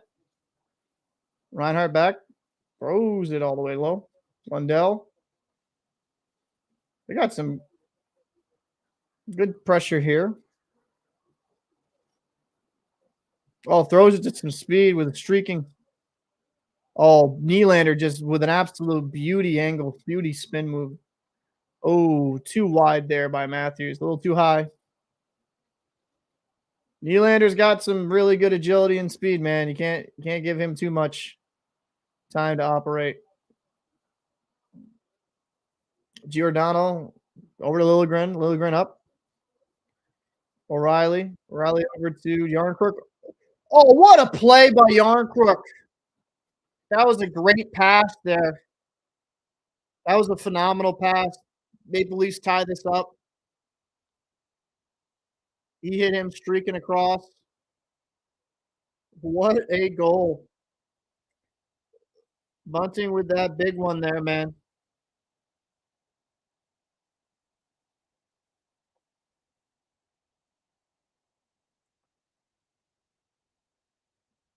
Like O'Reilly coming in here, drop off the yard crook, and look at Bunting.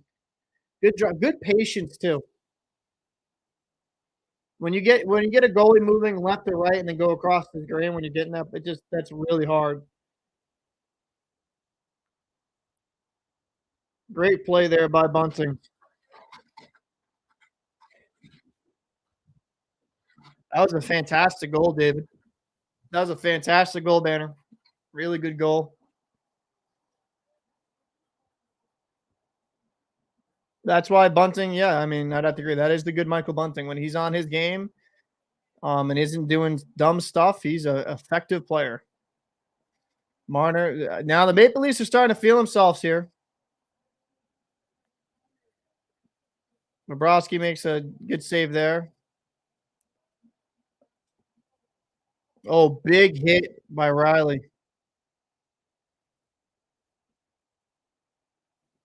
Panthers getting a little hit too now here. Get a little physical. Forcing on Tavares. Tavares gets out of it.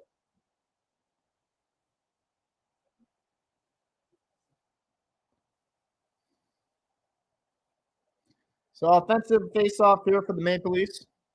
4:21 in the second. You had a couple beauty goals. That Knives goal was really nice, where he just whoop, goes right between that traffic, buries it, and then that Bunting goal with the patience to go to the backhand, across the grain. No chance for Bobrovsky there. None.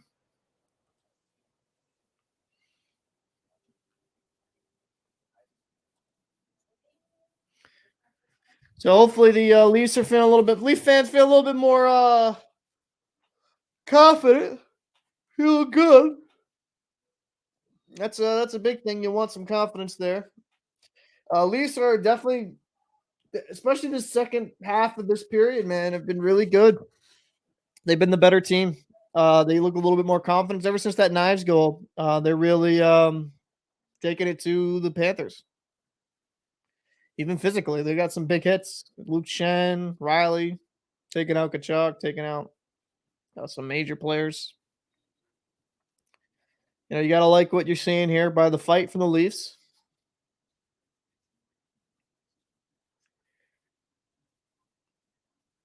Well, this is actually the first new commercial I've seen on these streaming services, a Lexus commercial.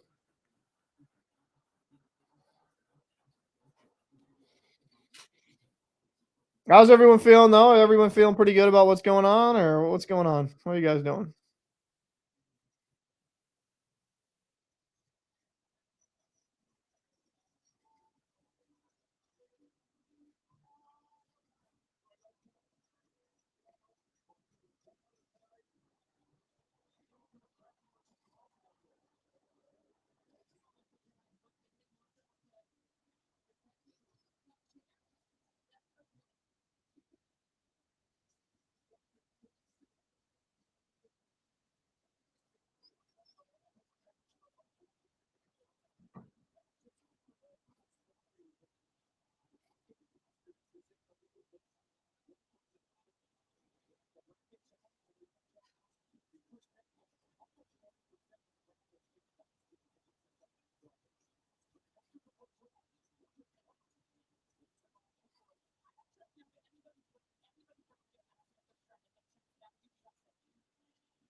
Well, they're cleaning up some ice here. A little chip.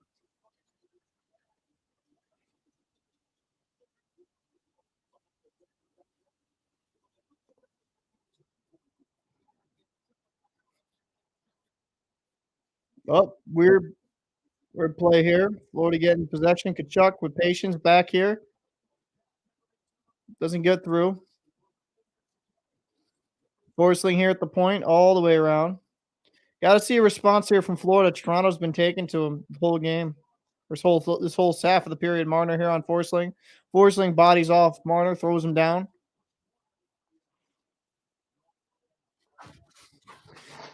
Cousins here. Giordano gets the puck, throws it over to Liljegren. Liljegren over here. And we got a dump in. Bobrovsky will play the puck, I I guess. I hate when goalies play. It scares me. Stall up.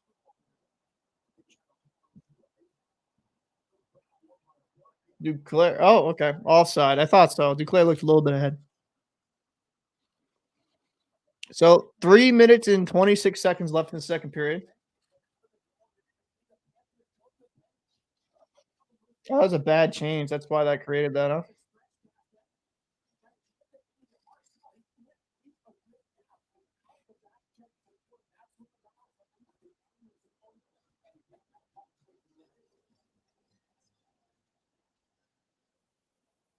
So face-off win by Toronto up.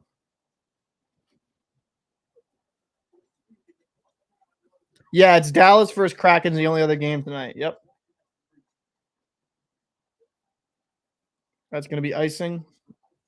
Draw in Toronto's end. Yeah, it's Dallas and Kraken is the other game for tonight.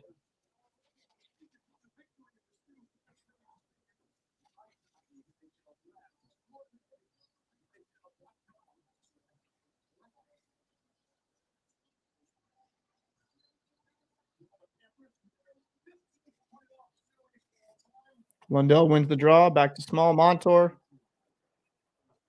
Another offensive zone draw for the Panthers. These Panthers, though, have been known to come back and score. So, I mean, they're not going to back down from this. It's a tie game. They're a very gritty team that won't back down. Lundell here on the draw on Matthews. Let's see if. Oh, not Matthews. Sorry, I apologize. Nope. Montour. Good body there. And just throws the neutral zone. Luke Shen has to dump it.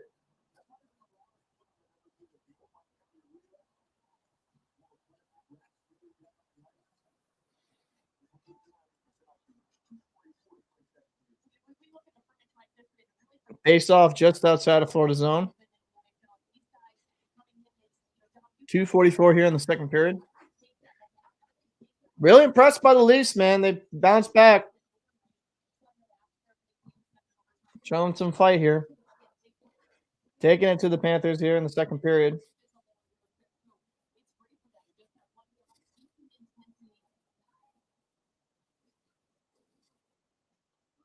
For Hagee, kind of get it out. Up to Duclair. Oh, trying to get it up to Duclair. Duclair over. Oh, good hit there. On McCabe. By McCabe, I should say. 3-on-2 off the rush.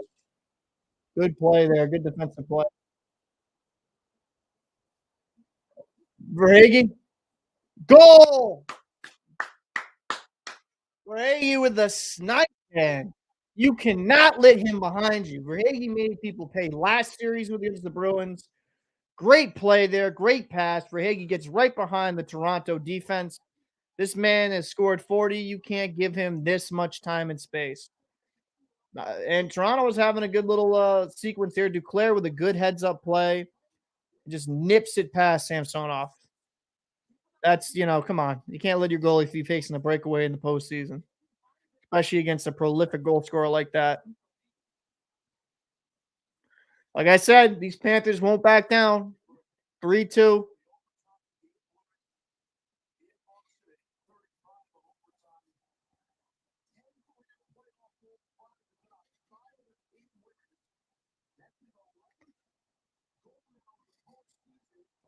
So Toronto has some offensive zone pressure here. Let's see what the Toronto response here is.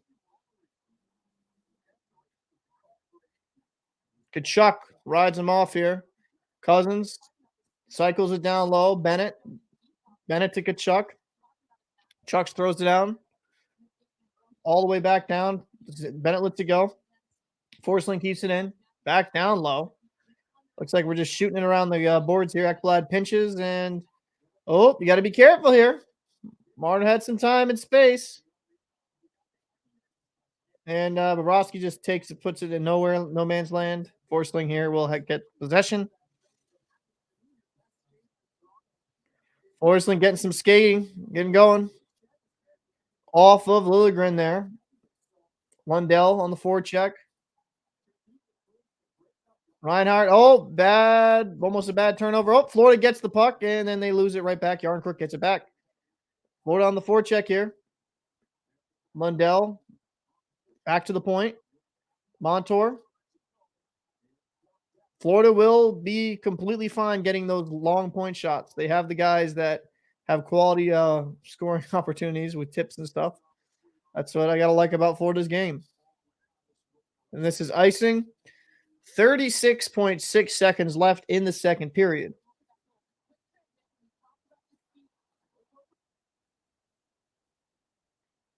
Gotta like what you're seeing here, man.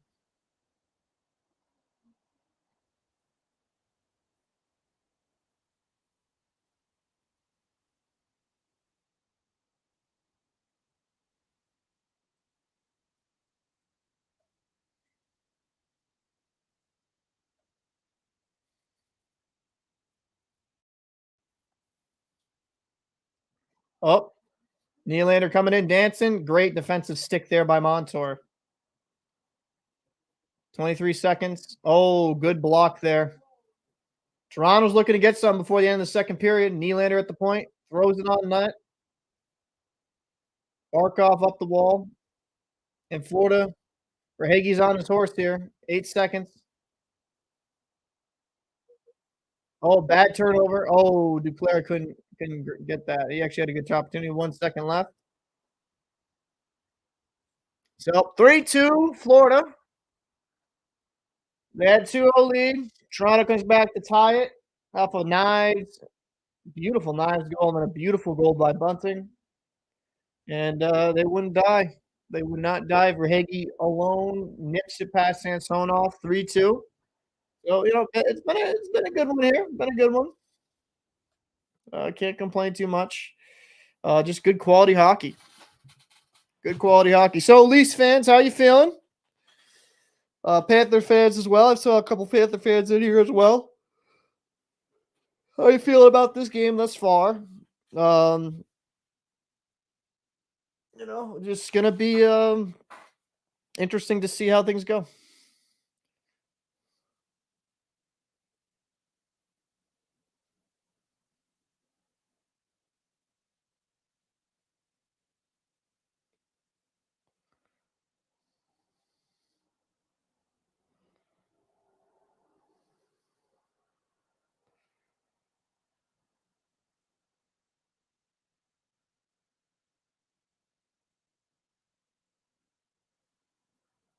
And I do not need bans. So let's go over the scoring again here.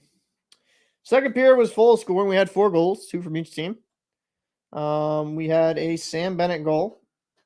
That was a nice little goal right there. Second period kind of go up to nothing. Like, okay, I mean, Florida might be taking to it, but Knives would I want to say 10 seconds later, responds with an absolute beauty of a play, individual effort, going through 2 guys, and then, eventually hits it behind his back in. And then Matthew Bunting off a beautiful play by Yarncrook. Great pass there. Hits him striding. Gets Bobrovsky moving from his left to his right. He goes across the grain. Bobrovsky has no chance. 2-2. And then Carter Verhaeghe on a breakaway. 40-goal scorer. One of the best shooters in the NHL. And he's going to bury that most of the time. One complaint I have the NHL. Can you please get this man a friggin' picture? Can you just not have that set up and get a picture of Knives and put it on there? Please. Really shouldn't be that difficult to do that. It just really, really shouldn't. So I don't know why that's such a problem in the NHL, but it just bothers me. It's just the guy's been playing for a bit now. You can't. Hey Matthew, you want to just get in front of this green screen and we'll take a picture of you with the Maple Leaf jersey on? Really? That difficult? Come on. Not trying to complain, but I just are we that lazy? But yeah, I mean, we're in for a good one here. So, David Banner, I have to say, how are you feeling? How are you feeling about this game thus far? And I also have to ask Daryl if you're still kicking around. How you guys feeling about this 3-2 lead by the Panthers? You think the Maple Leafs will come back and win? Or do you think maybe that the Panthers will end up taking game 1?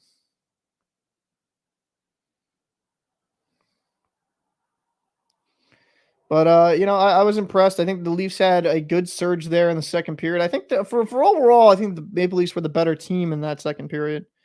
They had a lot of good puck possession, and when they were kind of getting everything moving on the power play, like Bobrovsky made some big saves, they made some big blocks, and just made it difficult. So I had to say I was very, very impressed by that. Absolutely impressed by that. But I appreciate everyone that's popping in. I mean, we've had some good viewers throughout. We've gotten around the double digits quite a bit. And, game one, I'm trying to kind of, if you guys enjoy these videos on the channel, definitely make sure to spread them around. I'd appreciate that. Kind of helps me grow the channel and kind of get my name out there. I'll be doing a video on each game of the playoffs from here on out, kind of doing a breakdown and, main takeaway from the game. And, so we're going to have a lot of fun. I'll be back here in a second. I got to actually do something really, really, really quick. So let me just really quick for you guys, just so I can kind of get this done while I'm doing this.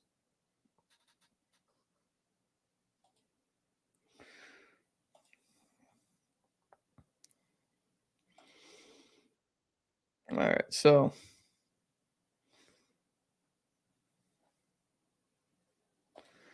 I mean, I was pretty impressed by what I saw. View full play. Okay.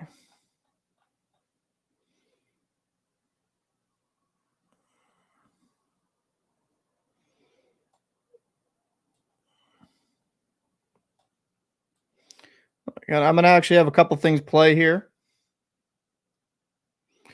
I'm actually have a few things play while I'm kind of just out for the. I got to kind of do a couple things. So don't mind me. I'm gonna add this to the stream. Stop screen. Share this.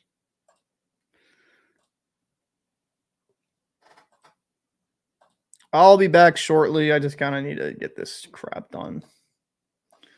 So let me add this. And I'll be back. Kind of a one take here. Not much editing. Make a quick video. All new to the channel. I'm a Boston Bruins fan. I'm just going to say this very clearly. The Florida Panthers are a better team than the Boston Bruins. I will say that again. The Florida Panthers are by far a better team than the Boston Bruins. Absolutely pathetic on defense tonight. Transition game, turnovers, awful.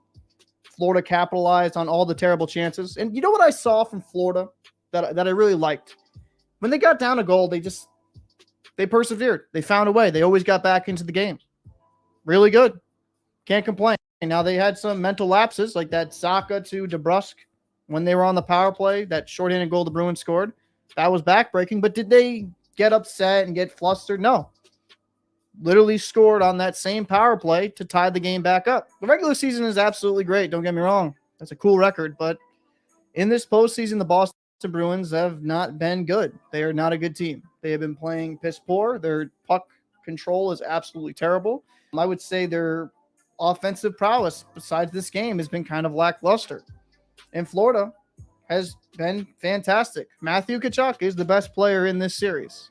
He is a menace. He can be a little bit over the top with his antics, but he's been dominant. Panthers win this game 7-5, and I'm not surprised at this point. I think the Panthers are pretty much the kryptonite to the Boston Bruins. They just hustle, really good defensively, voracious forecheck. They give the Boston Bruins fits, and it's a terrible matchup for the Bees. Barkov, Bennett, Tkachuk, just so many guys with size, skill, and speed. Bruins aren't good enough. It is what it is. The defense is making some terrible outlet passes. Clifton did what Clifton does with some terrible turnovers. Forbort looked like a turntable tonight. And I just don't see it. And Olmark was probably the worst I've seen him all season. Not going to blame every single goal on Olmark, but he looked like complete dog shit. But I'm going to make this clear. Florida Panthers, their defense, their offense, their transition game, while it was a 7-5 game, I would say throughout this series have been the far better team. Yeah, it's 3-3, but the Bruins kind of held on to life for some parts of this series. I'm going to give credit to where credit is due. Matthew Tkachuk, the superstar he is leading this Florida Panthers team with Barkov, Bennett, Reinhart, Listerainen. You can name pretty much any player on the Panther roster. They are just finding ways to win. And this is my prediction for Game 7. The Florida Panthers are going to go into Boston and beat the Bruins.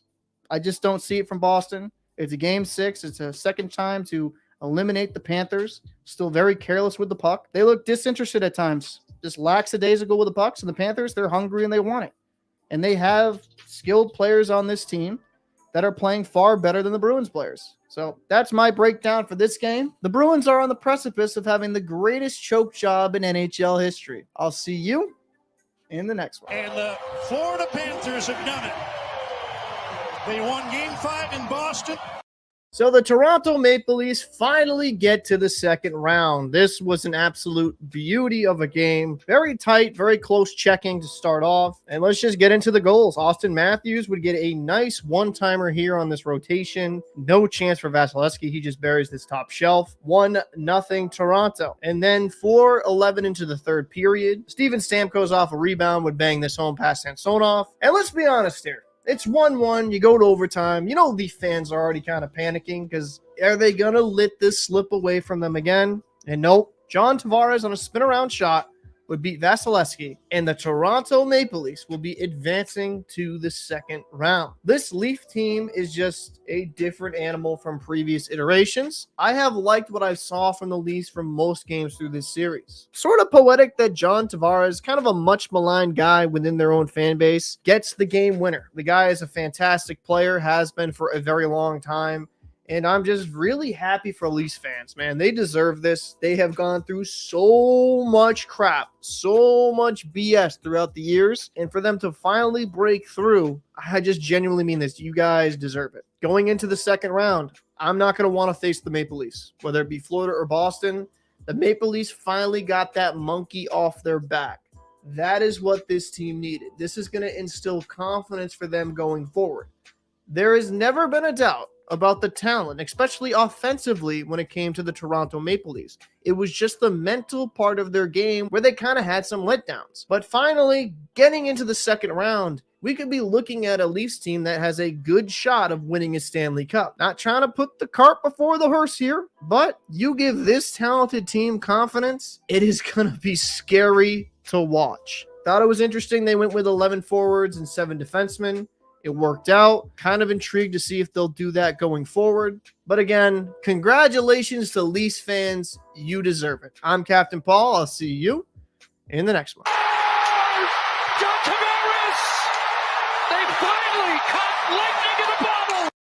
The Boston Bruins, with the greatest choke job in NHL history, go from one of the greatest NHL regular seasons to getting punched in the mouth, backing down, and the Florida Panthers being their daddy. For those that are new to the channel, I am a Boston Bruins fan, and throughout this series, I would have to say the Florida Panthers have been the far better team. Now, the Panthers went up in this game 2-0, starting off with a goal by Brandon Montour. Nice shot.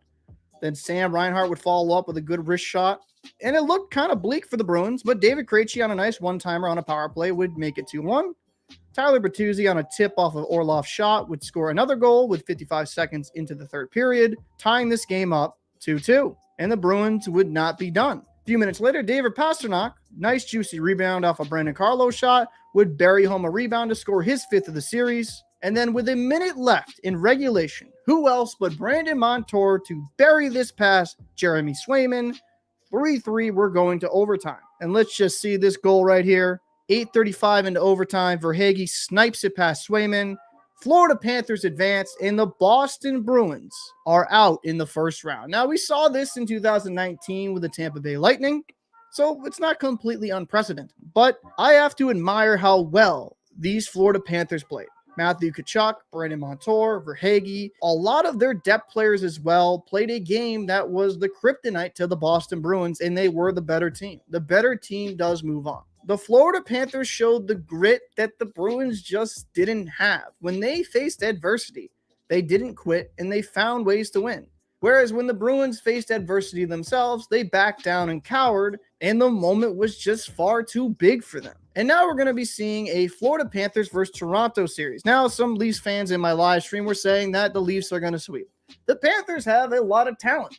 And if Bobrovsky can still play at this level that he has been in the first round, they're going to be a tough out. So I'll be covering that series, and it'll be some good hockey to watch. Now to the Bruins. Patrice Bergeron and David Krejci are most likely done after this series, and I'm going to say a very honest and tough truth here. This core has kind of been known to choke away crucial series. While they do have that 2011 Stanley Cup championship under their belt, they have come up short in a lot of big moments. Patrice Bergeron is still a first ballot Hall of Famer. David Krejci is a Bruin all-timer, but yet again, they come up short in the big moments, and Bergeron and Krejci were just invisible out there in the Game 7. Brad Marchand looked like a shell of himself, and the Bruins are going to be in for a very tough rebuild. Hats off to Florida Panthers and their fans.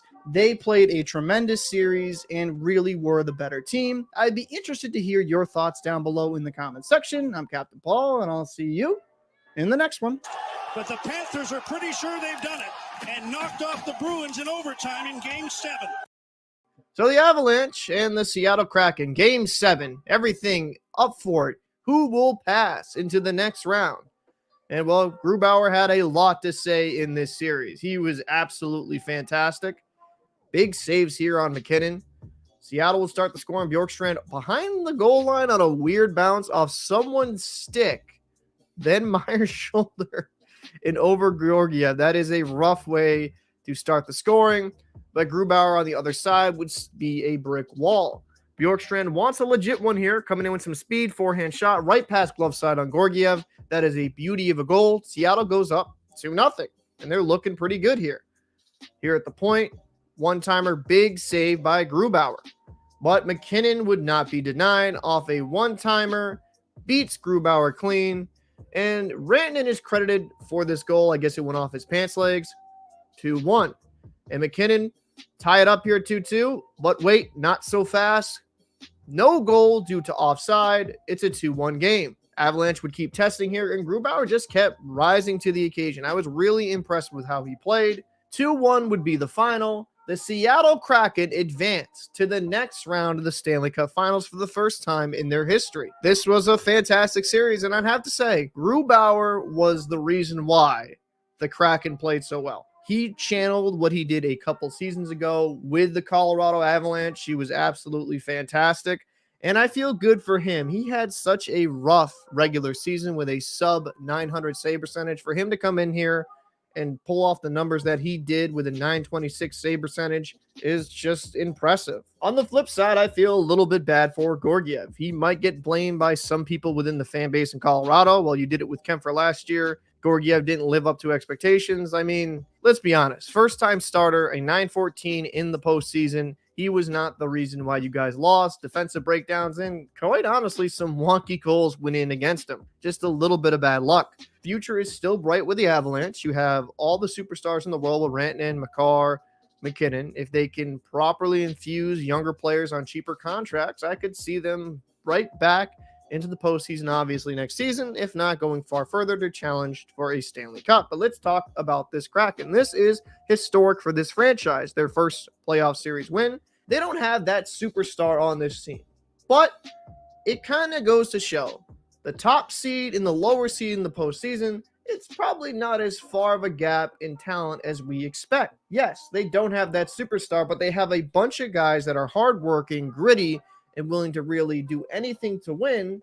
And sometimes that is the difference maker. The only reason I was down on the Kraken in my postseason predictions was I wasn't sure about the goaltending. Martin Jones and Grubauer could be just so wishy-washy, but Grubauer channeled that Avalanche form. And if he can continue this throughout the postseason, Seattle is going to be a dark horse and a tough team to beat. I'd be interested to know what you thought of this series. I'm Captain Paul, and I'll see you in the next one. The Kraken win Game 7. They knock off the defending Stanley Cup champs. You know, I'm usually not like this, Ranger fans, and I'm not even a Devils fan. But after some of the toxic comments I got after game 6 and I do not disrespect the Devils? How do you like me now? Devils win the game 4-0. And listen, Ranger fans, I know you're all not like that. You have a lot of great fans on this channel, so don't take it that way. But a lot of the issues I've had about the Rangers throughout the season, even going into the postseason regarding their defensive play, kind of came to a head here. Scoring would start off by McLeod burying one here shorthanded that was set up by Palat's amazing shorthanded effort. Without this just individual effort to get him the puck, this does not happen. Devils go up 1-0. Akira Schmid looked pretty solid yet again. He made some big timely stops, especially a one-timer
How long have I been muted? My fault. Apparently, I've been muted. I didn't notice that. That's a miscue on my part. Appreciate you said something. That's pretty funny. I guess I hit the mute button by accident. That's you can hear me now though, hopefully, right?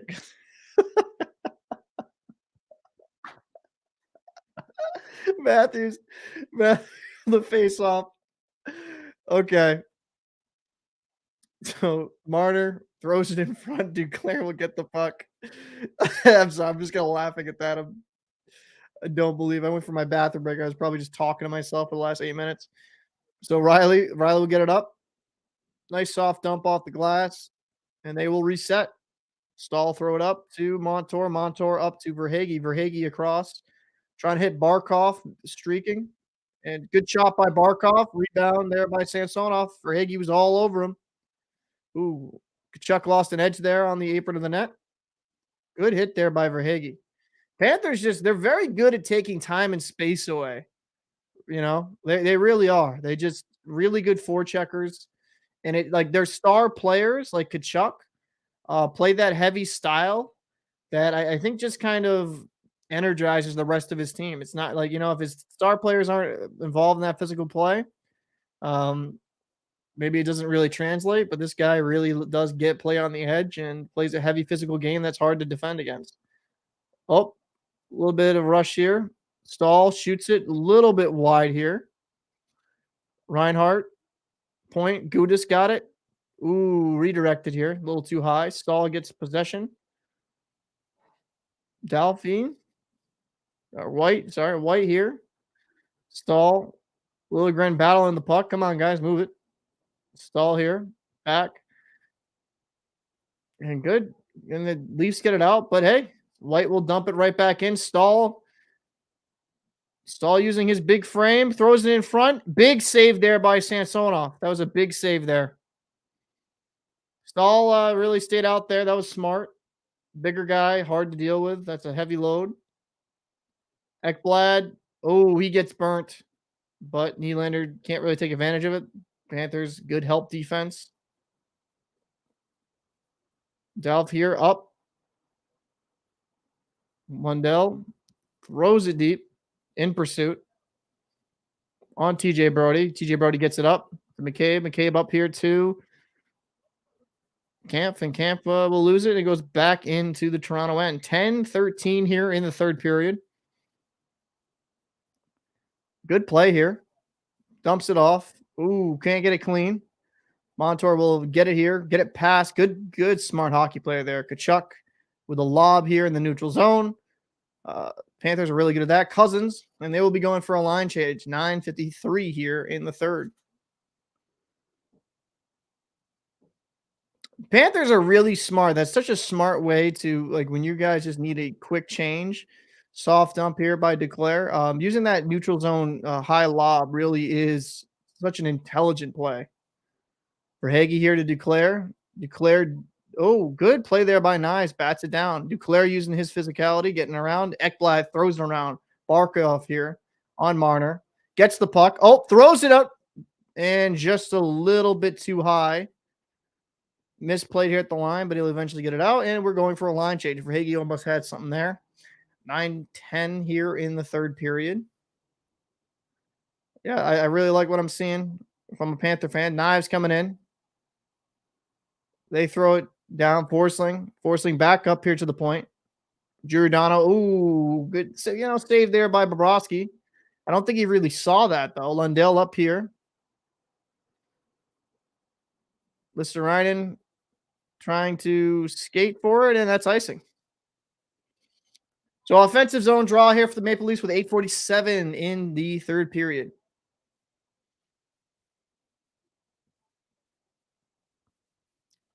So Pavelski will be back tonight for the Stars. That's good.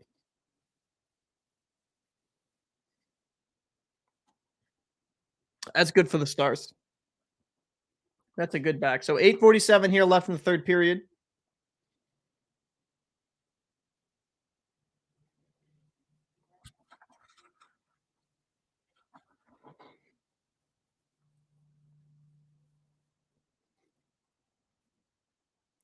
Oh, let's run in here on the forecheck, and we're back in the offensive zone for Toronto.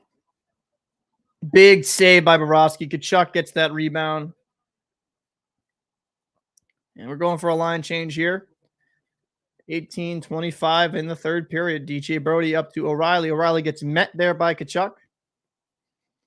Stahl. Oh, tripping call. Tripping call there. Florida will be going on the power play if something doesn't happen here. Montour cutting. Cousins curling. Back to the point. Smart play here by Florida. Use their time. Honestly, I'd waste a little bit of time if I'm them. Montour from the pipe. And good save. Oh, they didn't get the possession. Back to Montour. Good Chuck here.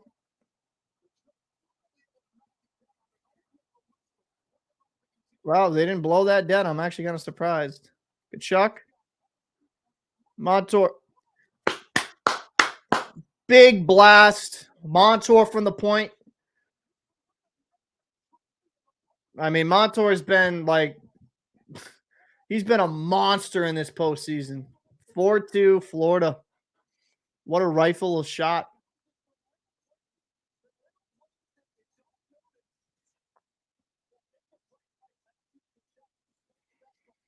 Wow, what a play. Matthew Tkachuk back to the point. That's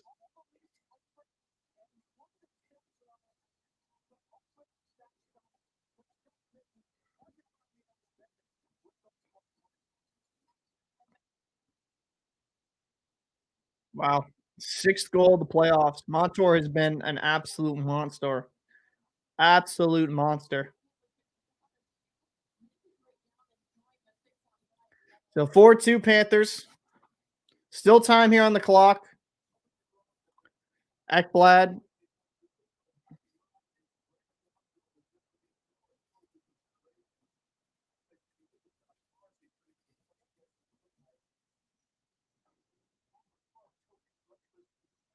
Montour, yep. Exactly. Fajardo, my co-host here.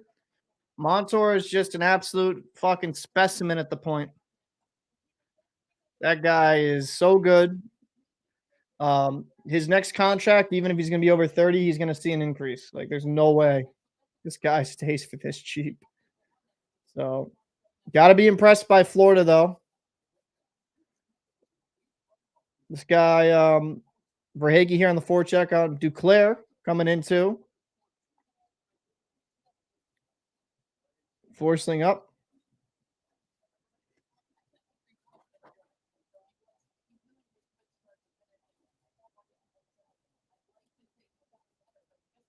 Lundell here. Working low. If I'm the Panthers, I'm, not taking the foot off the gas. Gudis at the point. Throws it low. Reinhart down below. Goal line. Back to the point here. No. Oh. Panthers put it around. And you got to really like what you're seeing from these Panthers, man. Reinhart coming in. Keep puck possession here. 6:20 here. Now the Leafs are working against the clock. They got to get something going. But this voracious forecheck by the Florida Panthers, it's really an underestimated part of their game. It really is. Oh, we get a little bit of a scrum here. And, I think I saw a lot of Leafs fans say sweep, sweep, sweep, sweep. And I think they just underestimated how good these Panthers are. It's a good team, guys. Really good on the forecheck. Really good. And when they play their disciplined hockey, they're very hard to score against. Now, there's times where defensively they will have lapses. We've seen that, right? That goal on Bunting where they didn't have the proper back check because there was a terrible line change. And those breakdowns can happen in the game. Like you'll be able to score against the Panthers because at times they even shoot themselves in the foot. But it wasn't a fluke. Wasn't a fluke. I saw so many Leafs fans say that it was going to be a sweep. That's disrespectful to the Panthers who just did beat a team that was on fire. So, but game's not over. Leafs have a chance here. They have the ability here to score a couple. They have more off. They have some of the most offensively gifted players on the planet on the Leafs team. So 2 goals in 6 minutes isn't anything crazy, but any stretch of the imagination. So just keep that in mind. Don't be doom and gloom. And even if the Leafs do lose this game, it's game 1. We've all seen teams come back down 3-1. We've all seen come back from 3-0 even. We've seen teams just tie it up the next game. It is never over until the fat lady sings. Until there is 4 wins, the series is not over. So, and we saw these Leafs get absolutely shellacked, I think, in their first game in the first round. And then they bounce back and shellack the team the next game. So the Leafs have the capability of bouncing back. So this is a good tone setter, though, for the Florida Panthers. This kind of helps them with their beliefs, right? You know,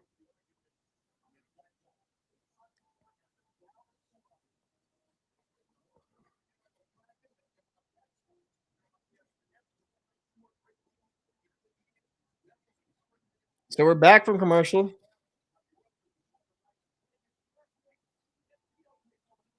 Statistically, Leafs have the most beyond advantage.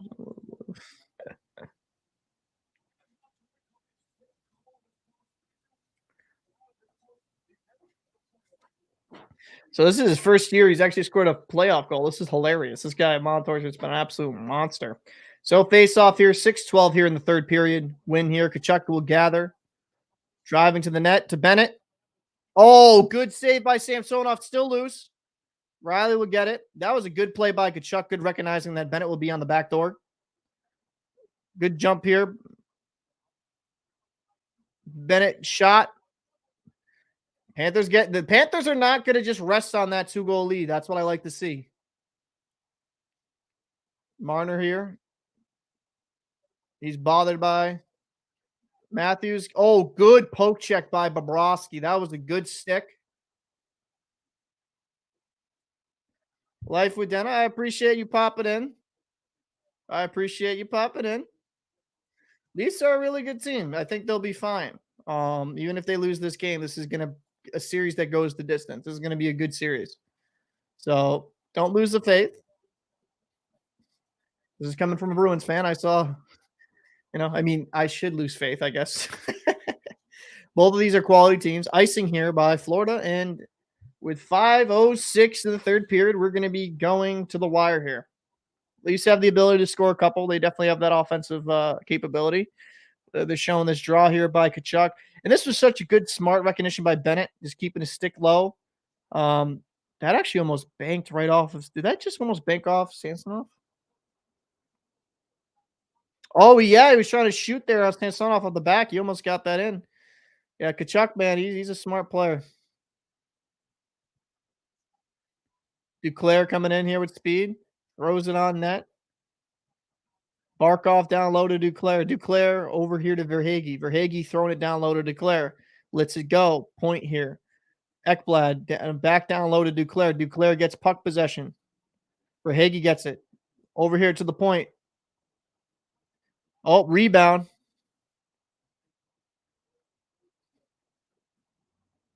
And Bobrovsky. Oh, that was almost bad. And overtime. And icing. 4:24 left. I was so happy the Leafs didn't have to face the Bruins in playoffs. Their Achilles. I'd have to say though, play style wise, the Florida Panthers is not a great matchup though. The way they play, these Leafs talented players, it's gonna be a difficult series. But I could get that just from the boogeyman perspective, I guess, because the Bruins have outed them and Tampa has. But yeah. So Ryan Hurd on the draw here against Matthews. Good play there by Lundell. 14-16. Liljegren will take it behind the net.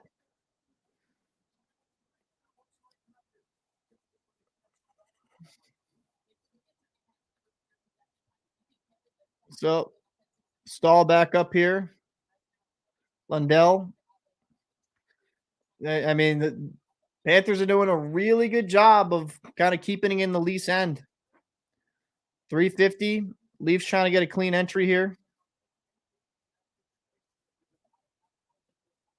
So Knives will coming in a little bit with speed. Bennett gets the puck, throws it around to Montour. Montour. Tkachuk here, coming in, using his strength and speed. Cousins gets it, throws it around. Gudis on net. Oh, Tkachuk with a one-handed tip, almost trying to get that there. 13-18 in the third. Leafs will get control here. Riley over to Nylander. Nylander skating up his own blue line up. And that is offside.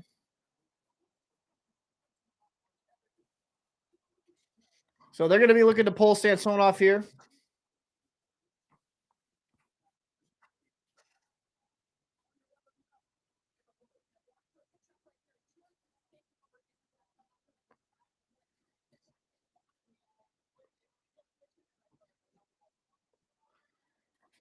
Wow. Panthers are playing absolutely fantastic. You got to give it to them. You got to give it to them. Guys they look like they want it. They've been so aggressive on the forecheck. Game one, so this is just one game. But I'm very impressed. They're carrying what they did against the Bruins into this series. And if they do that, they have a good chance of winning this series.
So Devils, Panthers, Eastern Conference, that would be something. Absolutely.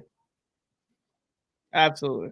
Watching football here in the EU, slow, but at least no commercials. Yeah, we have a ton of commercials here in the US, which kind of drives me crazy. I'm not gonna lie. I get it, gotta. So Florida will get the puck here, dump it down. They put Kachuk and Barkov out here together, putting out their big guys, big guns. Very good in both sides of the zone of the game, I should say. Kachuk gets at the line and he just high stick. So a whistle here.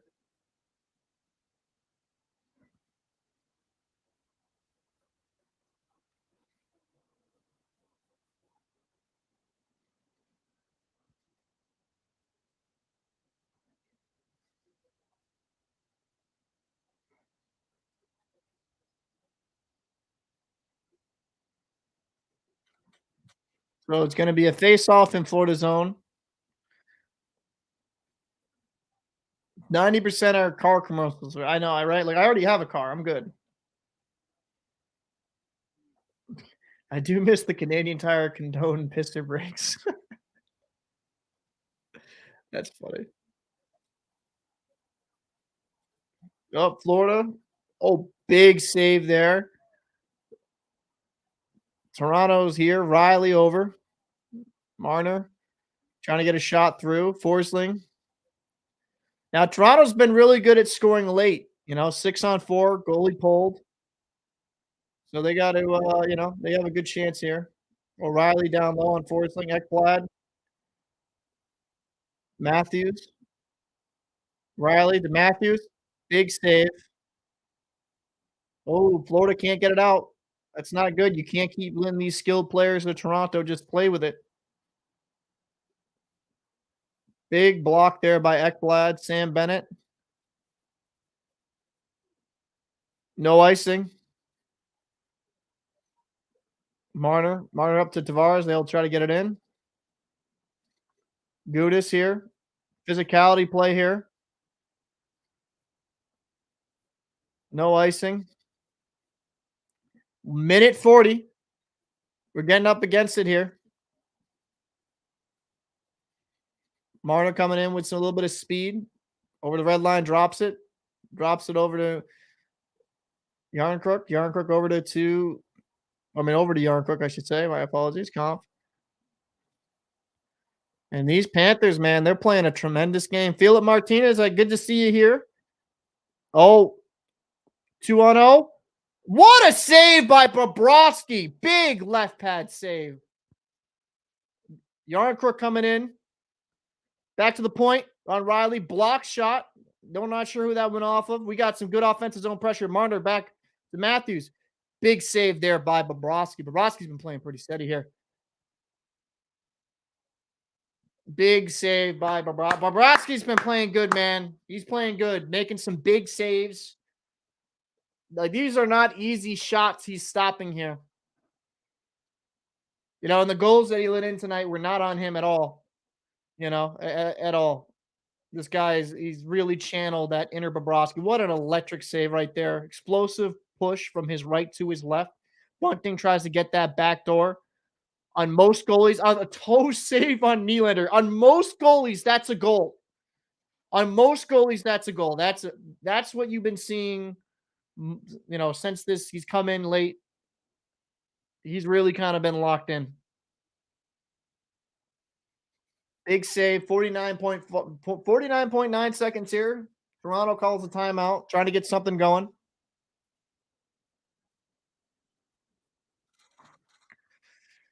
Edited. I have to be really honest with you. It's kind of been crazy how some goalies like Grubauer and Bobrovsky have channeled their best versions of themselves out here in the playoffs.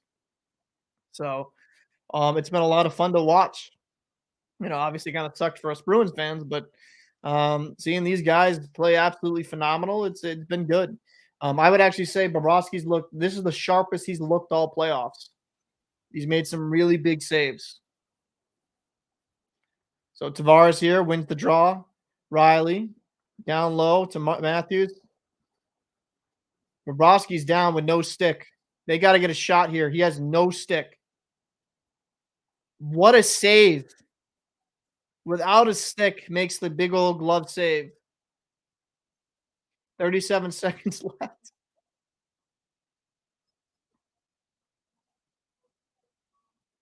Wow. That was a big save. That's a hard save to make there. Without a stick, man. What a save on Tavares. 37 seconds left here.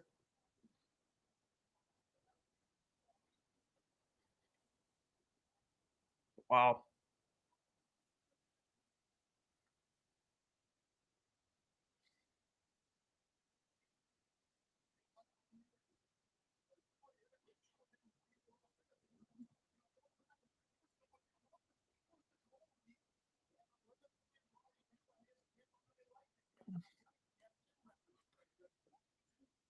Apparently, equipment issue there.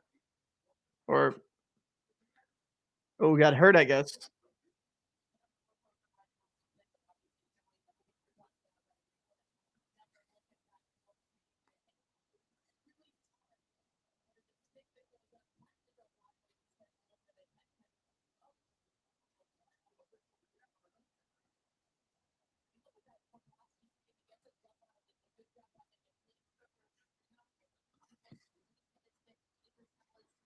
I don't know what the refs are doing here. Maybe they're.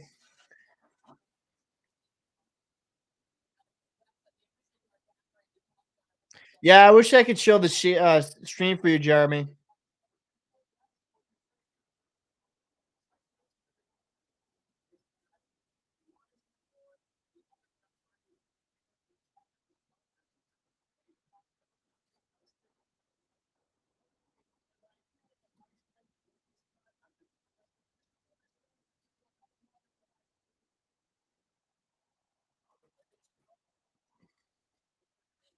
So Bennett's gonna be going to the box for that because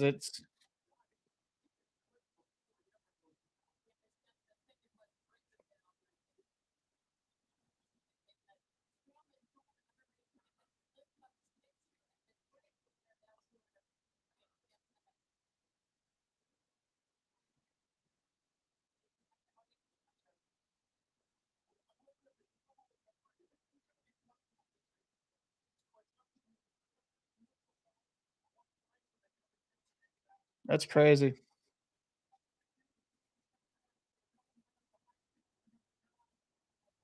9 of Florida going to the box. So Toronto will have a 6-on-4 here. If they can score a quick one, man, they have an opportunity to really get back in this game. But I would say this: getting a penalty though will allow them to just dump it all the way down. I guess if that's a benefit from this situation, that's one.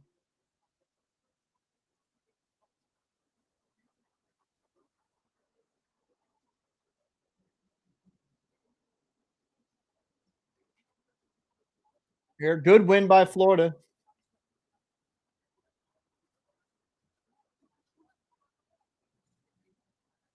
No goal.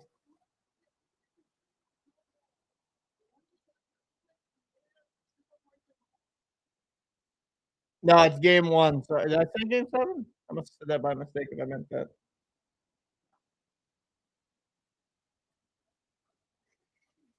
I mean, I don't know why the Toronto fans were trying. Did they think it would end?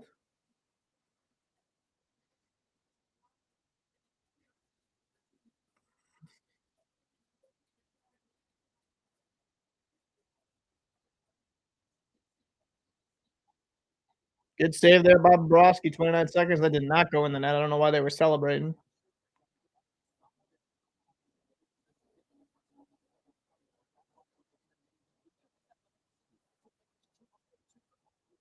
Florida dumps it all the way down. Oh, nope. Good stick here. Marner gets it in. Offside.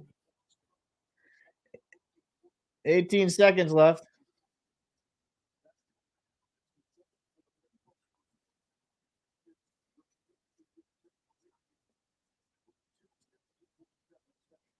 Now, this has been a good game to watch, man.